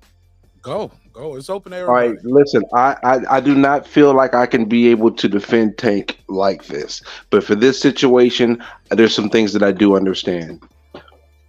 Amazon, brand new partner. They're stepping into the fight. And you mentioned this, Mark. Why would they send Tank over the fight on the zone when he is the A-side fighter and he should be the one presenting the offer? So, yeah, the $20 million is on the table, right? I get that. But it just using relative sense, there's no way I would send Tank to go fight on another platform when I have a new platform deal. So the best way to go about this is to build the fight up even more, to have them talk all that trash, mention this $20 million offer. I feel like this is already promo to set up for what's already to come. You could be right, Jerry, that this fight never happens, and I don't think that Ryan doesn't want to fight Haney, but I just think the way it's playing out, he's not going to fight Haney off the bat. I don't think De La Hoya is going to let him do that without being prepared this time, because hopefully he learns his lesson from what happened with Tank. His best move is if because Rolly's not going to fight Davies or Barroso, is for him to go get a belt, and then they can I predict that like Tio is going to eventually fight Matias in the summertime as well. I just don't think it's going to happen in regards to Ryan and Haney. De La Hoya is going to protect him and not throw him out there without him being a little more prepared for that. But it does make sense to me that PBC would not send Tank over to fight at the zone. The only issue with that is the guarantee money that Haney would get, because PBC doesn't pay no more than $5 million for a guarantee. Hold on. Now, Bram, if you say that, then my question would be, if they're not going to send, like you said, they're not going to send, what's the offer they're going to present to Devin Haney? If they're not going to send their fighter over there, right? Then they need to present an offer to make the biggest fight happen. Right. And so, what's the offer you think they're going to present to Devin Haney? All right, so this is what I said to them on Twitter. And I mean, again, I ain't nobody but just a boxing fan. But I said, listen, you gave Ryan $5 million. We know Devin is a much more accomplished fighter and a better fighter. If you want to make this fight happen and you're the A side, why don't you give him $7 to $8 million guaranteed, but he only gets 35% of the back end, and you get 65 as the A side. No weight clauses, no rehydration. So you take you get less of the back end money. We give you a little bit more guarantee because your accomplishments, but you got to take a backseat on that money, on that back end money. That's right. Yeah, that's why if you're Haney and his team, that's why you make the offer. You rarely hear a B-side make a legitimate offer. They know Tank and his promoters have got a new deal, and it's unlikely they're going to let him fight over at the zone. But what you do is you make a legitimate offer to force them to make a counter offer. If he doesn't make a counter offer, that looks bad to me. That looks real bad. You turn down that offer, I can understand for the reasons that you stated, but I don't understand why, if you really wanted to fight, why you wouldn't make a counter offer. And that's why, if you're Team Haney, that's why you make the offer, to force him to either make a counter offer or turn his tail and look like what he's doing now, just nothing. You know, You're absolutely 100% correct, Jerry. But this is just my little inkling inside of my bones. I got a feeling that they're behind the scenes already working those things out. This is the promotional side. This is the hype train. This is all the the stuff to get us to talk about it, and it's working like a mug. I think that they both will have one fight, and then they're going to fight each other. I could be completely wrong. This is my optimistic take, but I personally think I think Bill Haney's on a promo run for a fight that's already made. But it's a bad look for Tank in the meantime, though, because he's getting criticized from all angles for not only turning down the offer, which us hardcore boxing fans, we can understand why, but according to Bill, he's also turned off the phone, and there's no counter offer being submitted. It's early yet. That could change, but it's a bad look in the meantime. You're right, Jerry. You're right, but I personally got the feeling that this is the hype train to create this, to create us to have the moment so people like us are talking about it. I personally believe behind the scenes and behind closed doors, they are already setting this stuff up, bro. And this is what I think they may be setting up is this. I'm just saying, why take the bad PR in the meantime? Because the bad PR is what gets our attention. It doesn't matter. He's been getting bad PR in regards to who he's been fighting regardless. So now it's just intensifying and making us pay even more attention. That's dollars and cents, bro. The job is to make the fight as big as possible. About Tank or Haney? Tank. Right, so what's Ryan's role in all of this? What's Ryan and Rolly? You started talking about Ryan and Rolly. Yeah. Right. I think Ryan is trying to get his spot, but I don't think that De La Hoya is going to let him fight Haney. He would let him fight Rolly, but the problem is I think Rolly's going to let that belt go.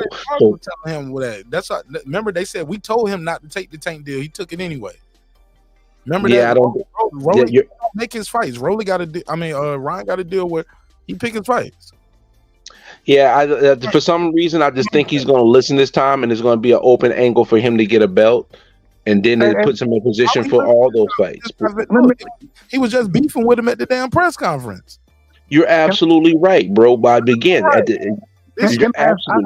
got one quick question. Bro. If Ryan were to take the Devin fight, right, and do 500,000 pay-per-views, then it shows that Ryan is the one who's selling these pay-per-views.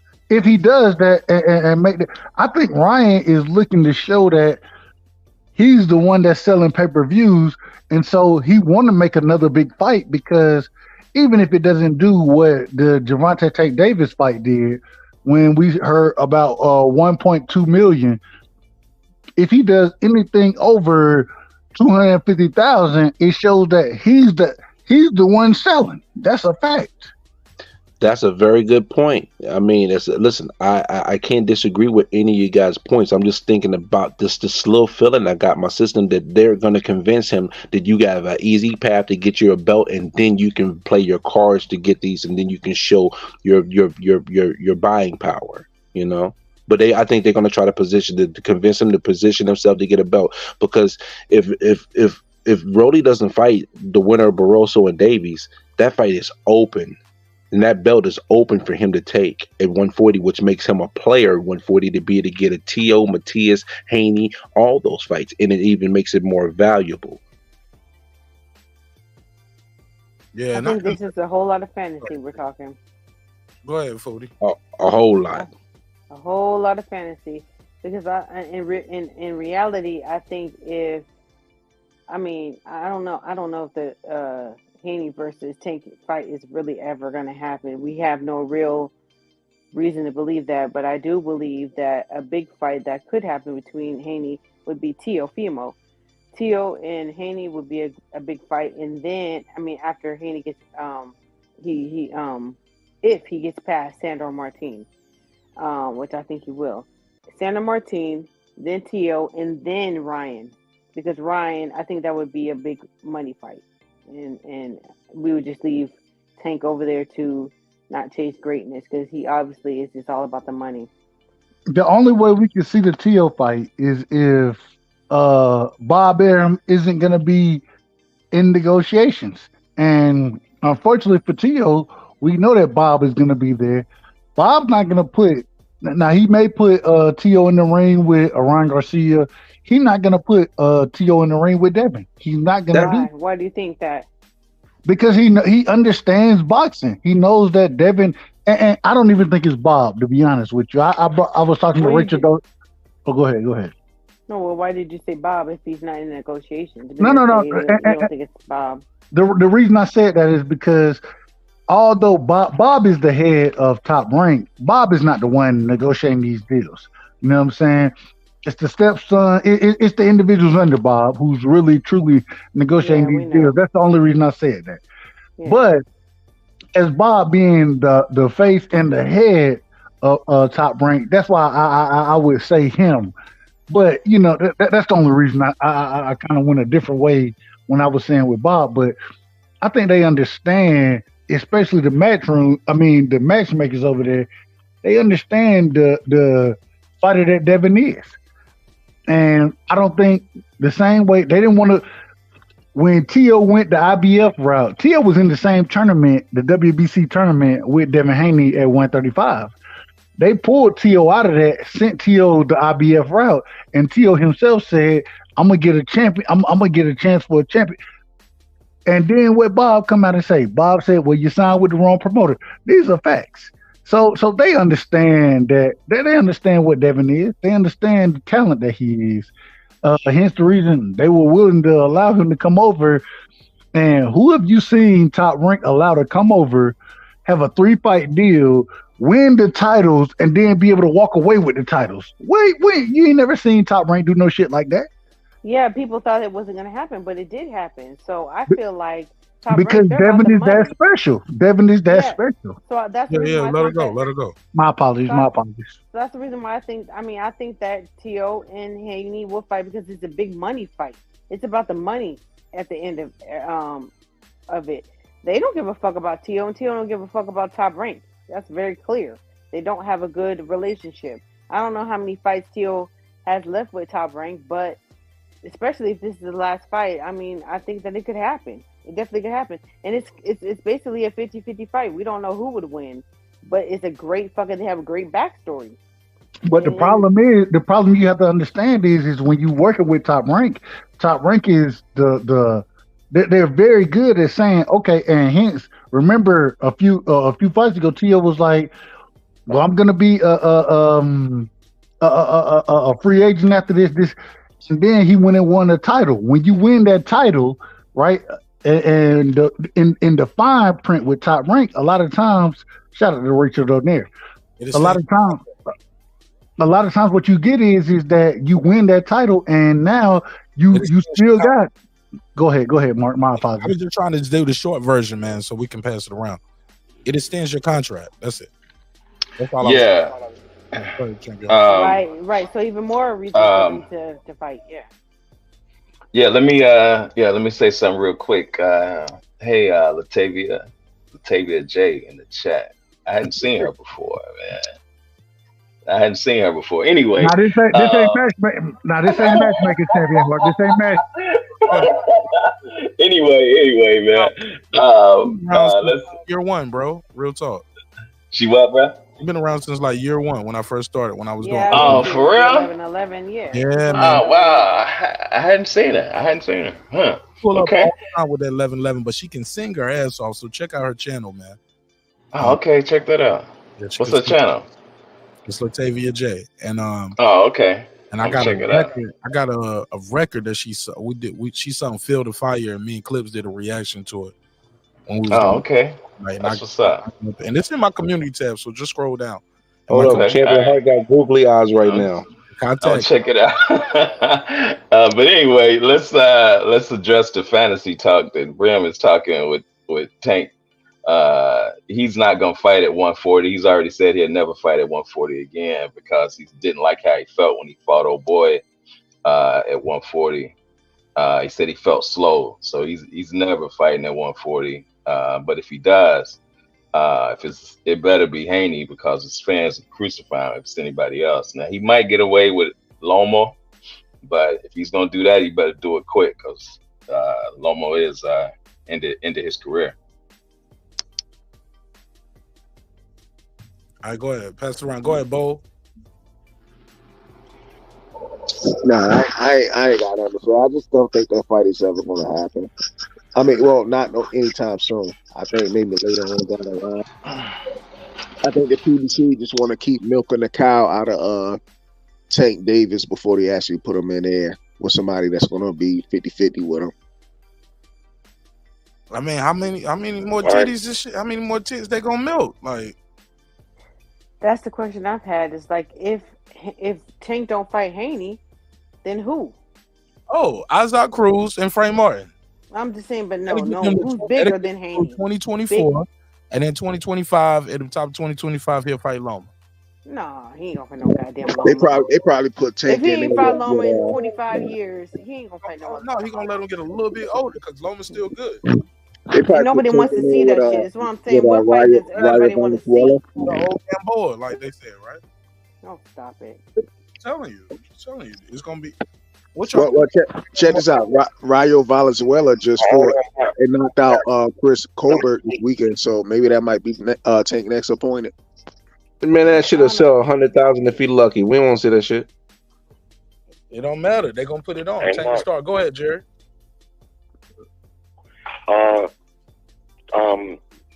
Damn, I forgot that quick. But what I'm trying to say is Devin, despite that sellout crowd in California last week, what we're hearing, the pay-per-view numbers were dismally low. Devin, at this point, right now, doesn't need to fight for legitimacy as much as he needs to fight for notoriety. He already undisputed champ. He beat Lomachenko in a competitive fight. Then he moved up and dominated Regis. Everyone can see he's legitimate, but he's not popular enough to make a Tank Davis fight or even a Tio Lopez fight. Because I agree with Foodie, that's a good fight, a good matchup, but it wouldn't be nearly as big as, unfortunately, as the Ryan fight would be, even though it's a lesser matchup. So what Devin really needs now is notoriety, and he can get that from Ryan. He can get it a little bit from Tio, especially amongst hardcore fans. But in order to get Tio's people to even want to make that fight, they're going to have to see something that says, all right, this can be big money. And right now, based off of that pay-per-view, doing such low numbers, that it makes that fight hard to make. Fight Ryan if you can get him. Now, if you got to fight that mandatory first, and you got to do it, he won't step aside. If Ryan does want to make the fight, then yeah. And as far as Ryan's people not letting them make the fight, just like you said, Mark, they said they didn't want him to fight Davis, but he got his way and he fought Tank. You see what I'm saying? And Ryan doesn't really care about the belts. It's very clear. Belts don't make you popular. If they did, Devin would be more popular than Ryan.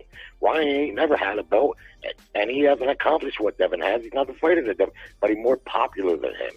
So if that fight you can get, you get it now, and that'll make the Tio Lopez fight a lot more doable, and even the Tank fight.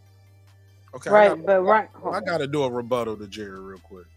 Yeah, me Jerry, too. I was like, are you trying to say like, are you? I don't know. Are you saying he's just too good, and he's just gonna win, or are you saying he's not popular enough to fight Tio? Because Tio is fighting guys that is not as popular as Devin, never headlined the pay-per-view, himself or his opponents. You get what I'm saying? Yeah, but hold on. Let me finish. Let me finish. Matter of fact, go ahead. You can go from there. Fuck it. Go ahead. Well, just quickly, he probably doesn't deem those guys as dangerous as Devin either. So that's what I'm saying. has Devin a is chance too to dangerous. Totally embarrass him. That's what I'm saying. Well, that was the question. So he's too good. It all plays together. The risk right? The risk doesn't. Versus reward. That's what I was trying to say. Okay. Because Yeah, I was that's it. because Tank Davis is fighting guys who don't headline their own pay-per-views like Devin. So are Tio. Like both of these guys are fighting lesser guys than Devin Haney. Why he got to work so hard to get the fight and your other opponents don't? He's more accomplished and he's more popular than all your other opponents. But he's more popular than your other opponents and more accomplished. Yeah. And he's more accomplished than you. But they're going to ask for a whole lot more money too. That's the thing. They're gonna ask for a lot more money. Neither Tio or Haney is popular enough for the amount of money they're going to ask for the fight. They gotta have to build Wait it a up. minute. Hold on. Wait a minute. Wait a minute. Wait a minute. Go ahead. But at the same thing, hold on. Jerry mentioned pay-per-views. Tank hasn't done a whole gang of pay-per-views outside of fighting Ryan Garcia. So let's just see. Let's just go ahead and let him fight Pitbull and see what his pay-per-view numbers look like, and then talk about who's more popular and who needs who to sell pay-per-views. I don't think he's gonna do any more than Haney did fighting Prograis. Let me let Hard close it out real quick because he got to go. Go ahead, Champion Hard. Hey, I kind of agree. I agree with what Bo was saying. I don't think that fight, will happen. Like I was saying earlier, Tank said he'd never fight at 140. So, it's best to just concentrate on Haney and Ryan, for a big fight. But I got to get out of here, man. My stuff is dying out. Well, good, bro. I'll see you on the next one. Okay, my brother. Peace and love. Peace. Shout out to my Blessing Champion Heart. Eyes. Check out his channel, Cooking with the Champ. Go ahead, y'all. Go ahead, Jerry. I think I cut Jerry in the right side. Yeah. So it's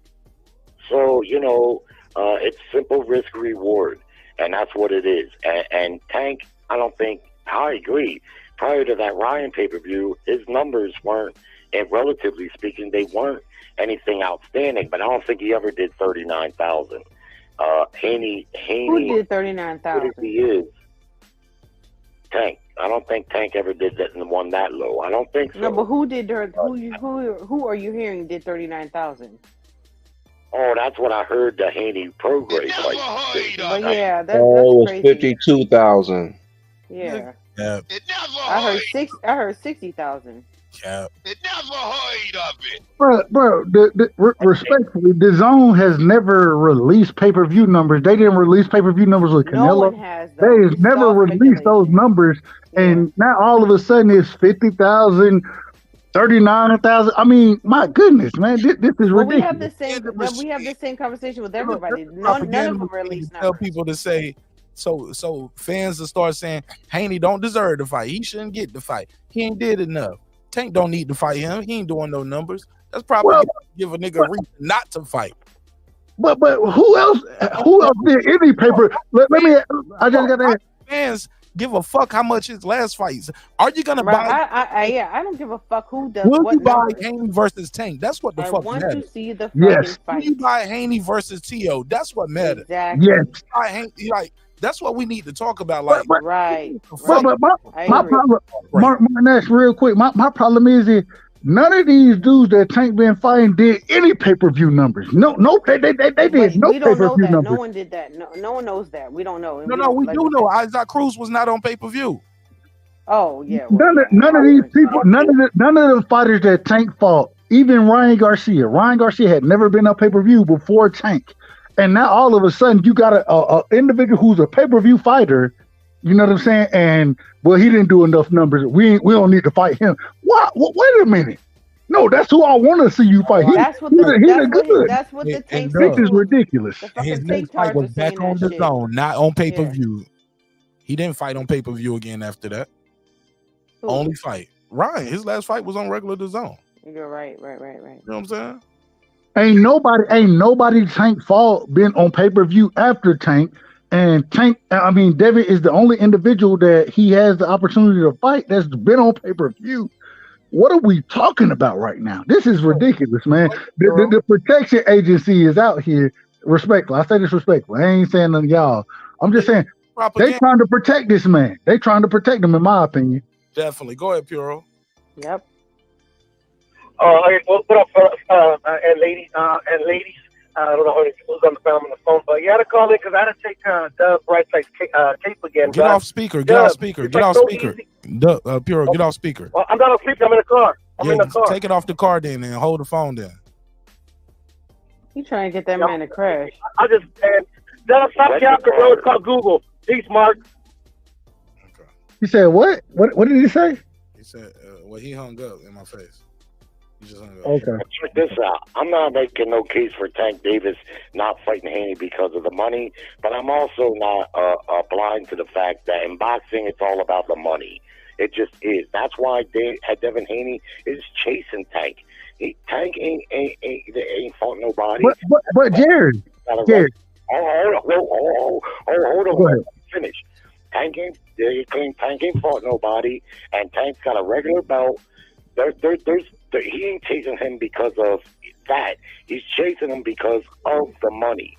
So when we say we shouldn't care about the money, in baseball, the best team, the biggest market team, has to play the small market team. They got no choice. In boxing, it's different. If you don't bring the money, the fights ain't going to happen. That's why we talk about the money. I'm not getting. I know that, but the money is what's going to make. Let him the finish, fight. Doug.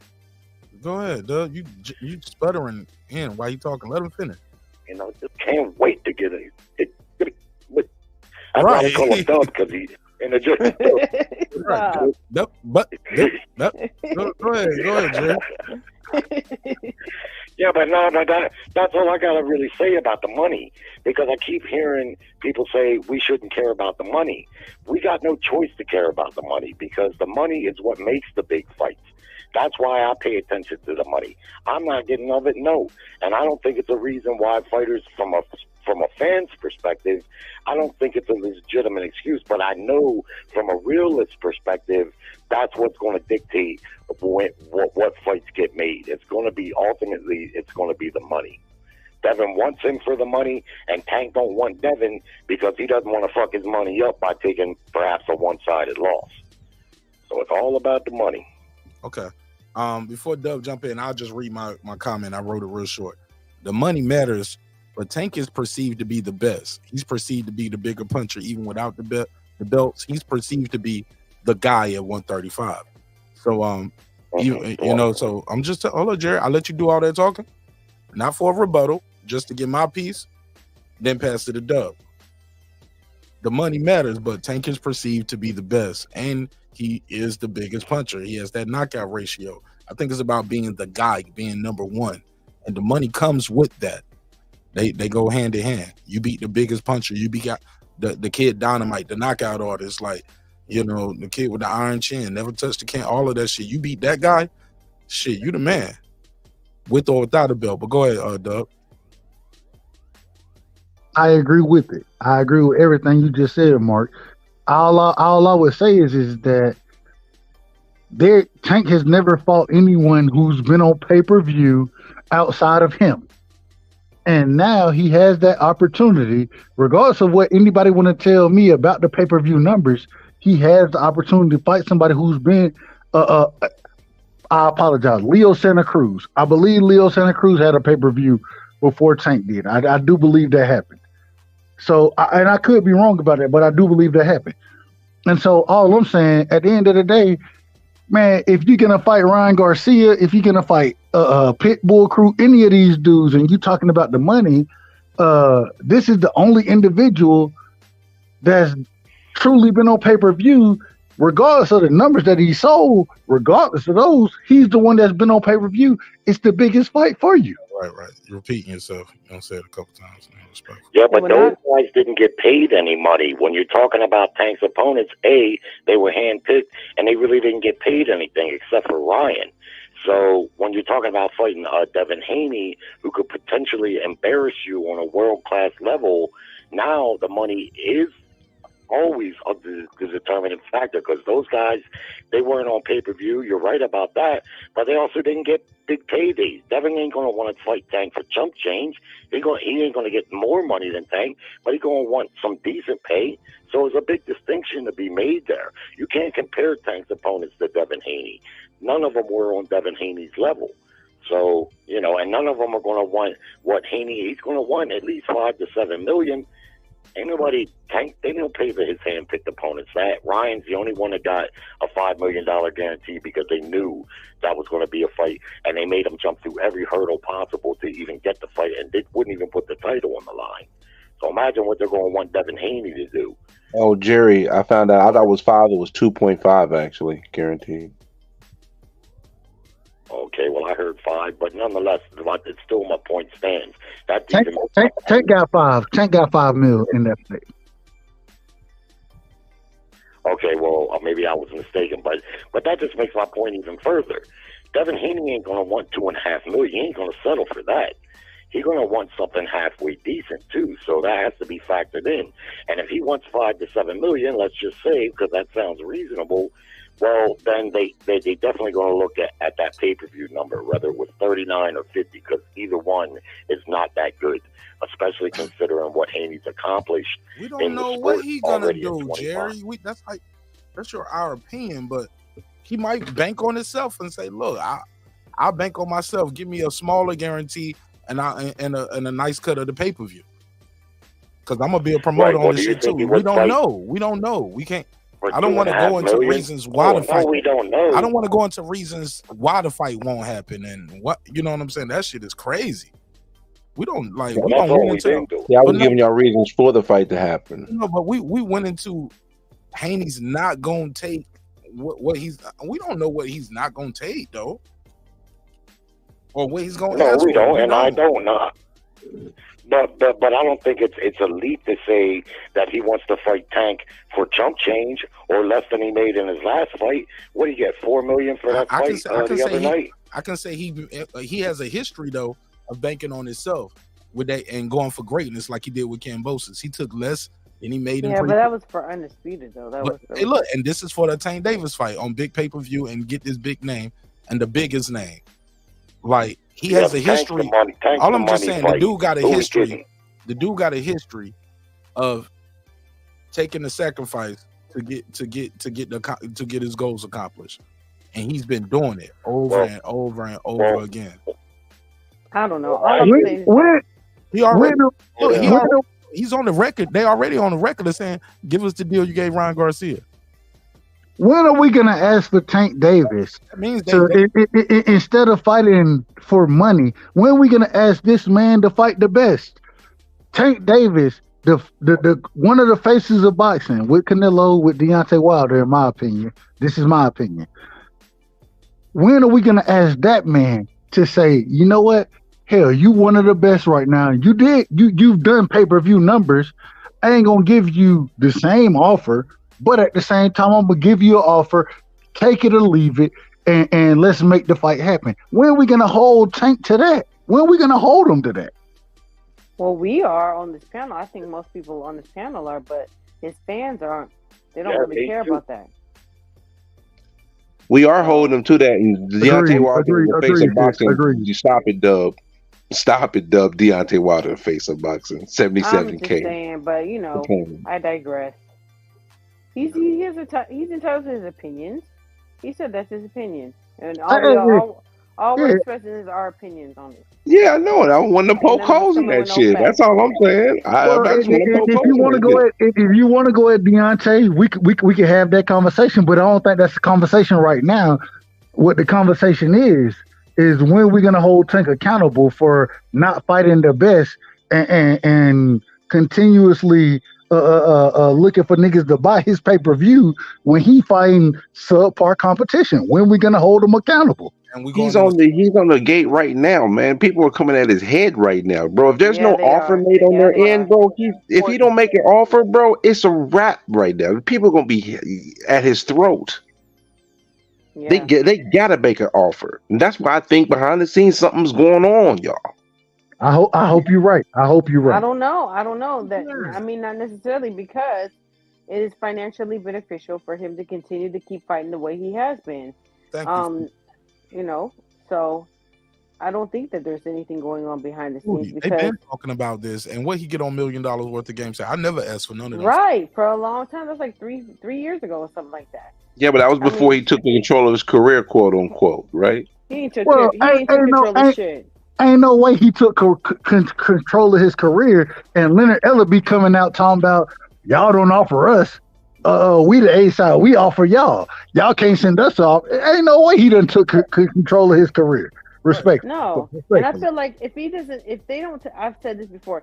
If Tank doesn't take this $20 million guarantee offer seriously, and he lets it slide by, he's going to end up like Deontay Wilder. He's gonna be Adrian Broner. But Foodie, they told us this is a fake offer. This ain't no real offer. right. Well, so did Deontay Wilder, and look at where he is now. Facts. And I love Deontay. I love Deontay. But we know that Matchroom don't be bullshitting. They are not playing with their fucking offers. They got the bag over there. They got Right. and then to say we got bags from multiple different. All right, I ain't gonna harp on this too much. My apologies, Mark. Go ahead. I mean, it ain't what we. I mean, they obviously don't care what we want to see. We'll see. We'll see if they care if the fights are made. Well, I would tell Dub also that and y'all know this, over the last several weeks, I've been on Tank's helmet. So when you say, when are we going to hold him accountable, I've been saying just exactly that. I'm not buying his pay-per-views no more until he starts fighting some of the top fighters. And I've been saying the same thing, so I'm in agreement there. But just because I talk about the money and Haney having that pay-per-view that didn't do well, doesn't mean that I'm excusing Tank. It's just I know that the money is going to have the last say. You see, that's why Hey, Jerry, you from Baltimore, right? Yeah. Hey! Shout out to you. You had a hell of a show on Coach Show. So, shout out to you, man. Hey, I enjoy. I done been on with you multiple times, but I don't disagree with you. It's just that at some point in time, and I'm not saying you, I'm saying in general, the individual who's gonna support Tank, I ain't got no. Like I say, I'm a Tank fan. I'm a fan of Tank. I want to see Tank and Devin. That's the fight I want to see. And because I want to see it, then I'm going to hold both of these individuals accountable. And I just feel Tank got to do more to make the fight happen. And it seemed like he the one coming up short right now. But people telling me that Devin the one coming up short. Maybe I'm wrong. No, he's definitely coming short because he's like 5'2". Other shows and what other people saying and who are we going to hold them accountable? Nobody here on this show, in this panel or chat, are saying that shit, Dub. You know what I'm saying? Right. And no, I agree. I agree with that, Mark. I agree with that. On the other show. No. They weren't saying that on the other show, though. Yeah, I've heard that on other shows too, but I can't. But also, a lot of argue with people are nobody jumping winning off here. the bandwagon. They're jumping off the bandwagon. They're tired of We seeing want the to same pull up old over shit. here for the smoke. Do y'all realize a lot of the stuff that y'all saying is why I think my theory has some wings on it? Because people are actually really getting tired. They see the chirping. They see what's going on. I'm telling you, I think my theory got wings, man. It's a chicken. Chickens don't fly. I'm telling you, you listen. I think all of y'all need to give me if I when I say come true, y'all gotta give me 25 push-ups, man. We'll give you 25 punches to the face, respect. Damn, why you gonna punch me in the face if the fight happened? That's messed up. No. I said it respectfully. No, respectfully, Bram. That's my brother. Bram is my brother. Me and Bram went through hold on, real quick. Can I ask one quick question, Mark? I apologize for being. Yeah, man. I'm trying to land this shit, dog. I know you are. I know. Bram. It's a wrap. I told you what was gonna happen with Sonny Edwards. Go ahead, Mark. I apologize. Man, yo, Bam is he's number 7 on my pound for pound list, bro. Shout out to Bam. He put in that work. Yeah, Sonny tried. Bam wasn't no game, boy. Yeah, I was wrong. You need to replace Tank. You need to replace Tank on the pound for pound list. Tank ain't even on my pound for pound list. He's an honorable mention. That's the best he get. Magazine, yeah. Oh man, please spare me with the garbage list. But now Bam is number 7 on my list. You know, he did a great job. Phenomenal, man. There was generational talent that I saw, man. Hell of a fight. Yo, Sonny tried, but I was confused. I was like, where the lateral movement that I was expecting? I want him to hit with the Hakeem Olajuwon. I'm hitting him with lateral movement. I didn't see it. I told you what we're going. He used it. He tried to use it, but Bam can cut the ring off. He got great footwork. And he was able to follow up behind that shit, respectfully. And the power. It has to be respectful. Yeah, that power. There's the power. Yes, boy, he got thumped. That boy can thump. You got to keep his face. Yeah. He couldn't keep that man off him. That man was just him up, bro. It was brutal. Yeah, Bam can thump, bro. But Bam can thump with the best of them, bro. He impressed me to the fullest. It's the guy you're fighting. The guy you fighting can't keep you off him. But look, that's neither here nor there. We gotta land this one, man. Yeah. I want to upload this one to the I told you I'm launching my 24-hour live stream, but I don't know if I'm gonna do it on YouTube. I might do it on Rumble or Kick, like on one of my new channels, and get those started that way. But I don't know. I might put it on my Mark Nash Live, but I'm launching it though. I gotta launch it soon. But I want to load these up to the archives, and these shits just be taking a long time to download. The download is quick, but the uploading it to my server, like if it's a 4-hour episode, that shit might take 1 hour and 27 minutes to load up to my server, yo. So this one episode like 4 terabytes. Yeah, that should these be some long episodes, man. But I love this shit though. Shout out Alonzo Amazing. Shout out to BVO Boxing. I see him. Carmen Serene, Lisa Bell. She never fails. Shout out to everybody who's here. And I appreciate your time and energy. Appreciate y'all allowing us to entertain y'all this evening. Hopefully you were thoroughly entertained. Final thoughts on anything we talked about, whether it was Jonathan Majors, Wilder, Alicia. Matter of fact, we did final thoughts as we did them. We did them in real time. So that's it. So that's it, man. I see y'all on the next one. Salute, brother. God bless everybody. Hey, appreciate you, Mark Nash. You do a hell of a job, man. I want to say one last thing. Go ahead. I was critical of you early about how you run your show. Man, you run your show perfectly because you keep chaos out of it. And I appreciate that. Especially being on some of my other brothers' channels and understanding. I see it now. And shout out to you, Mark. I appreciate it.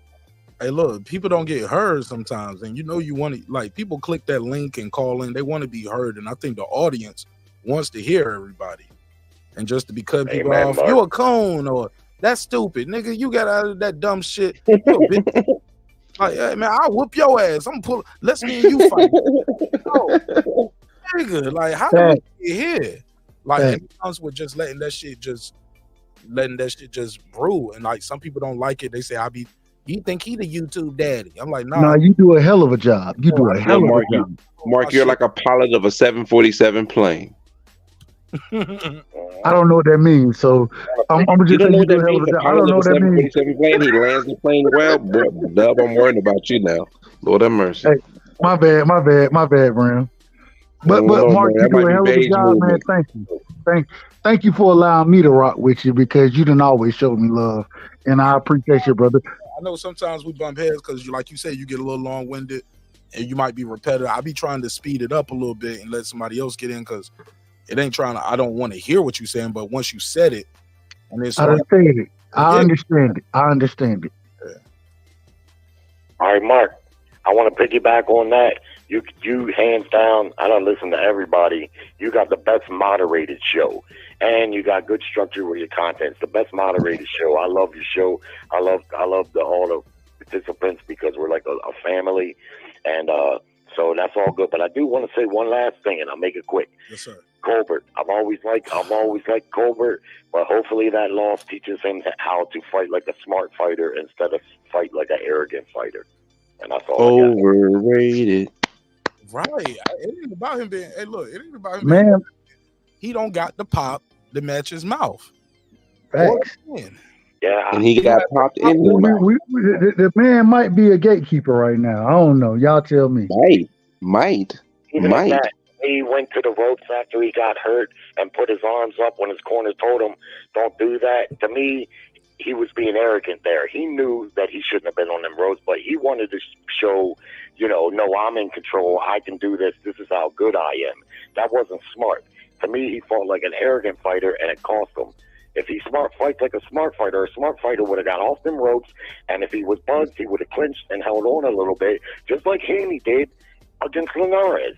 That was a smart veteran move. This guy tried to be cocky and stand there and be like, okay, I can take these shots, and in the end, it cost him. That's what I think. Jerry, some guys don't know how to clinch, bro. I see it in the gym all the time. These dudes don't know how to clinch. They don't even practice that shit. Yeah, but they know how to move if need be. Some guys don't know how to move. Hard up and just then what is he doing in boxing if he doesn't know how to clinch or move, bro? Jerry, did you ask Kohlberg a question? Right. Do you want to go night? No, but Jerry, I want to answer that seriously. They rely on their skills, right? and they rely on their speed. Some guys rely on their footwork and their power, and they just think they have a higher boxing IQ. I'm going to handicap you. You're not going to be able to land that big shot. Or I got a chin. I can take that shit, right? Because I sparred with bigger guys than you. But what happens in a fight, though? Which would be arrogant. Yeah. I agree with you on that. I agree. But also what happens in the fight, though, you get hit with a shot and your reflex is not to clinch, because you don't clinch in sparring ever. Your reflex is to shield up and high guard and shit like that. And then that's when you start getting hit with shots, looping or coming around, body shots, dipping. You don't drop your hands, boom, hitting hip, cuff behind. Like, nobody practice low blows and getting hit behind the head in a sparring. Nobody practice kidney shots. Nobody's practiced the fouls. And when you get in there with a guy like Rayo, who's gonna hit you any and everywhere he can, you're gonna have a rough night. I agree, but his corner was telling him, don't go to the ropes. Right. They were telling him.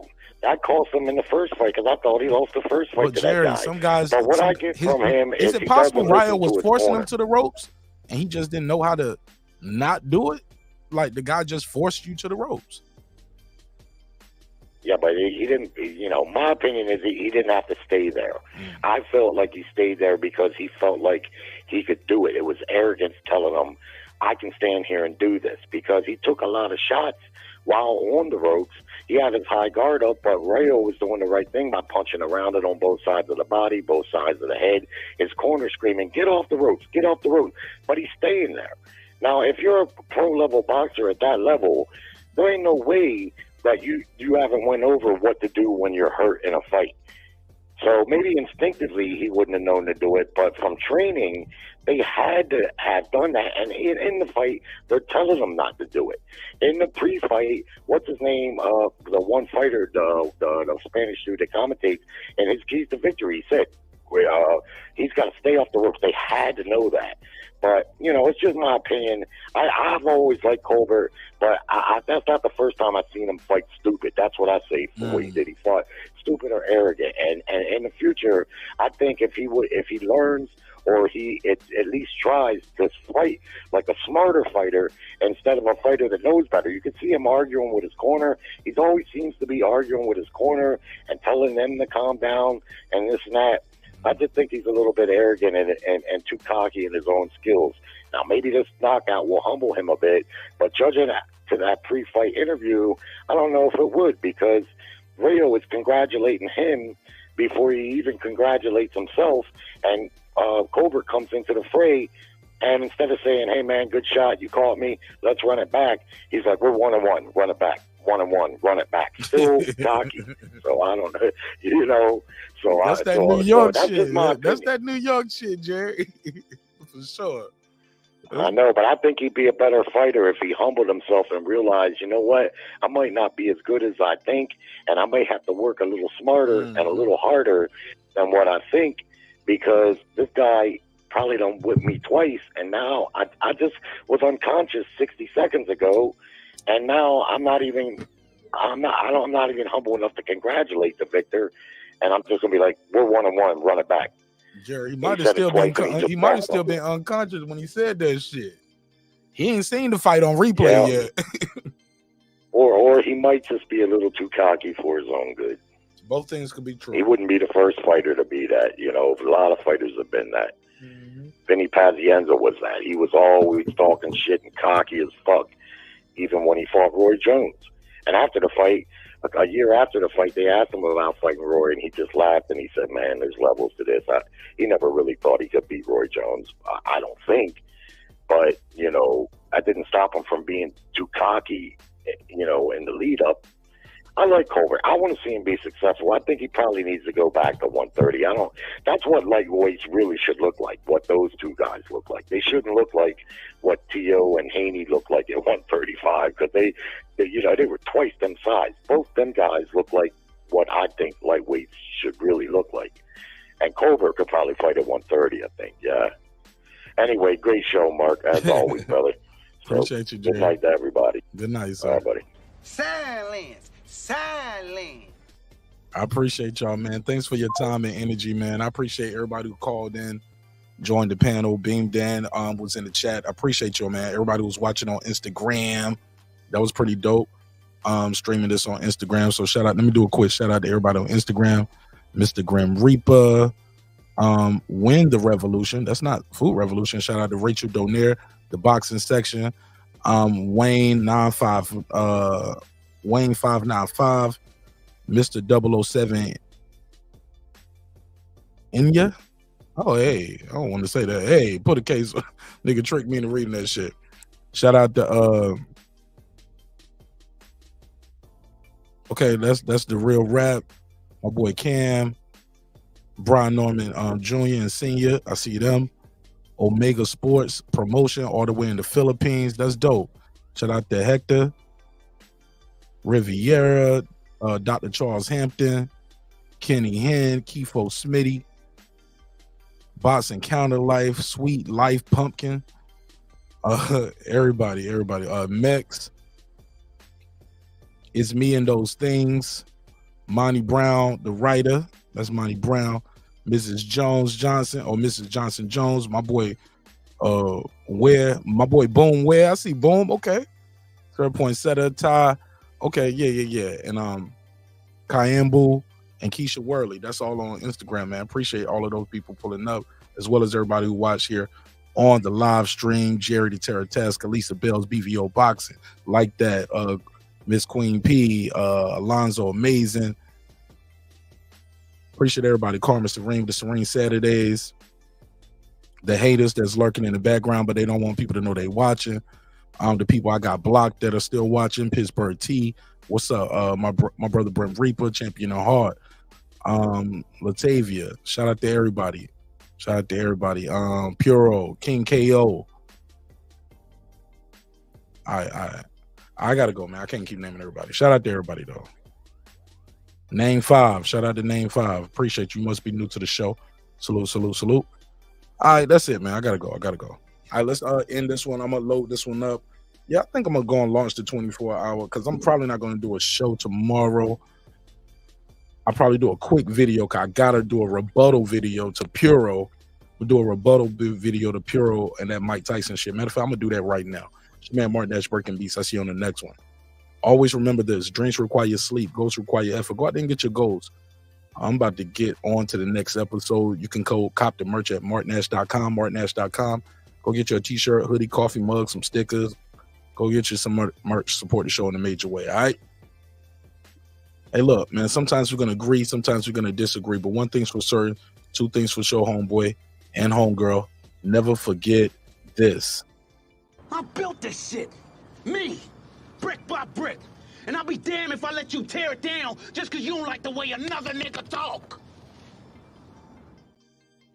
I mean that shit. And I appreciate the warm words from the panel, man. Hey, look, I don't have all the answers, man. I'm still trying to figure it out. I'm glad you all are enjoying the show. Glad we can deliver y'all a good show without always the drama, the beef, disrespecting each other and disrespecting other content creators. That is not why I got into this game. You feel me? So love y'all. Hope you love yourself. If not, guess what? God loves you. So does Martin Nash in the neighborhood here breaking beats. Respect is free. Disrespect can cost you everything. Your family, your freedom, your finances, most important, your life. So let's show each other love. Let's show each other respect. And I'll see y'all on the next one. Peace. Hey, it's Antonio Tarver, champion. You watching Mark Nash at Breaking Beats. I usually don't do drops, but I'm going to give you one, bro. I'm going to give you one. I love you, champ.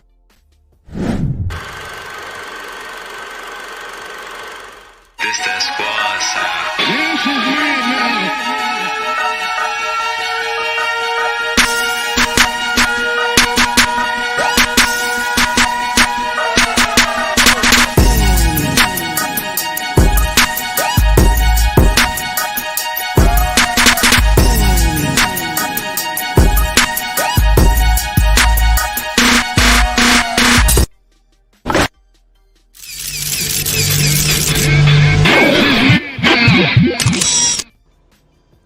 Subscribe. I don't care how many subscribers he has. Support him.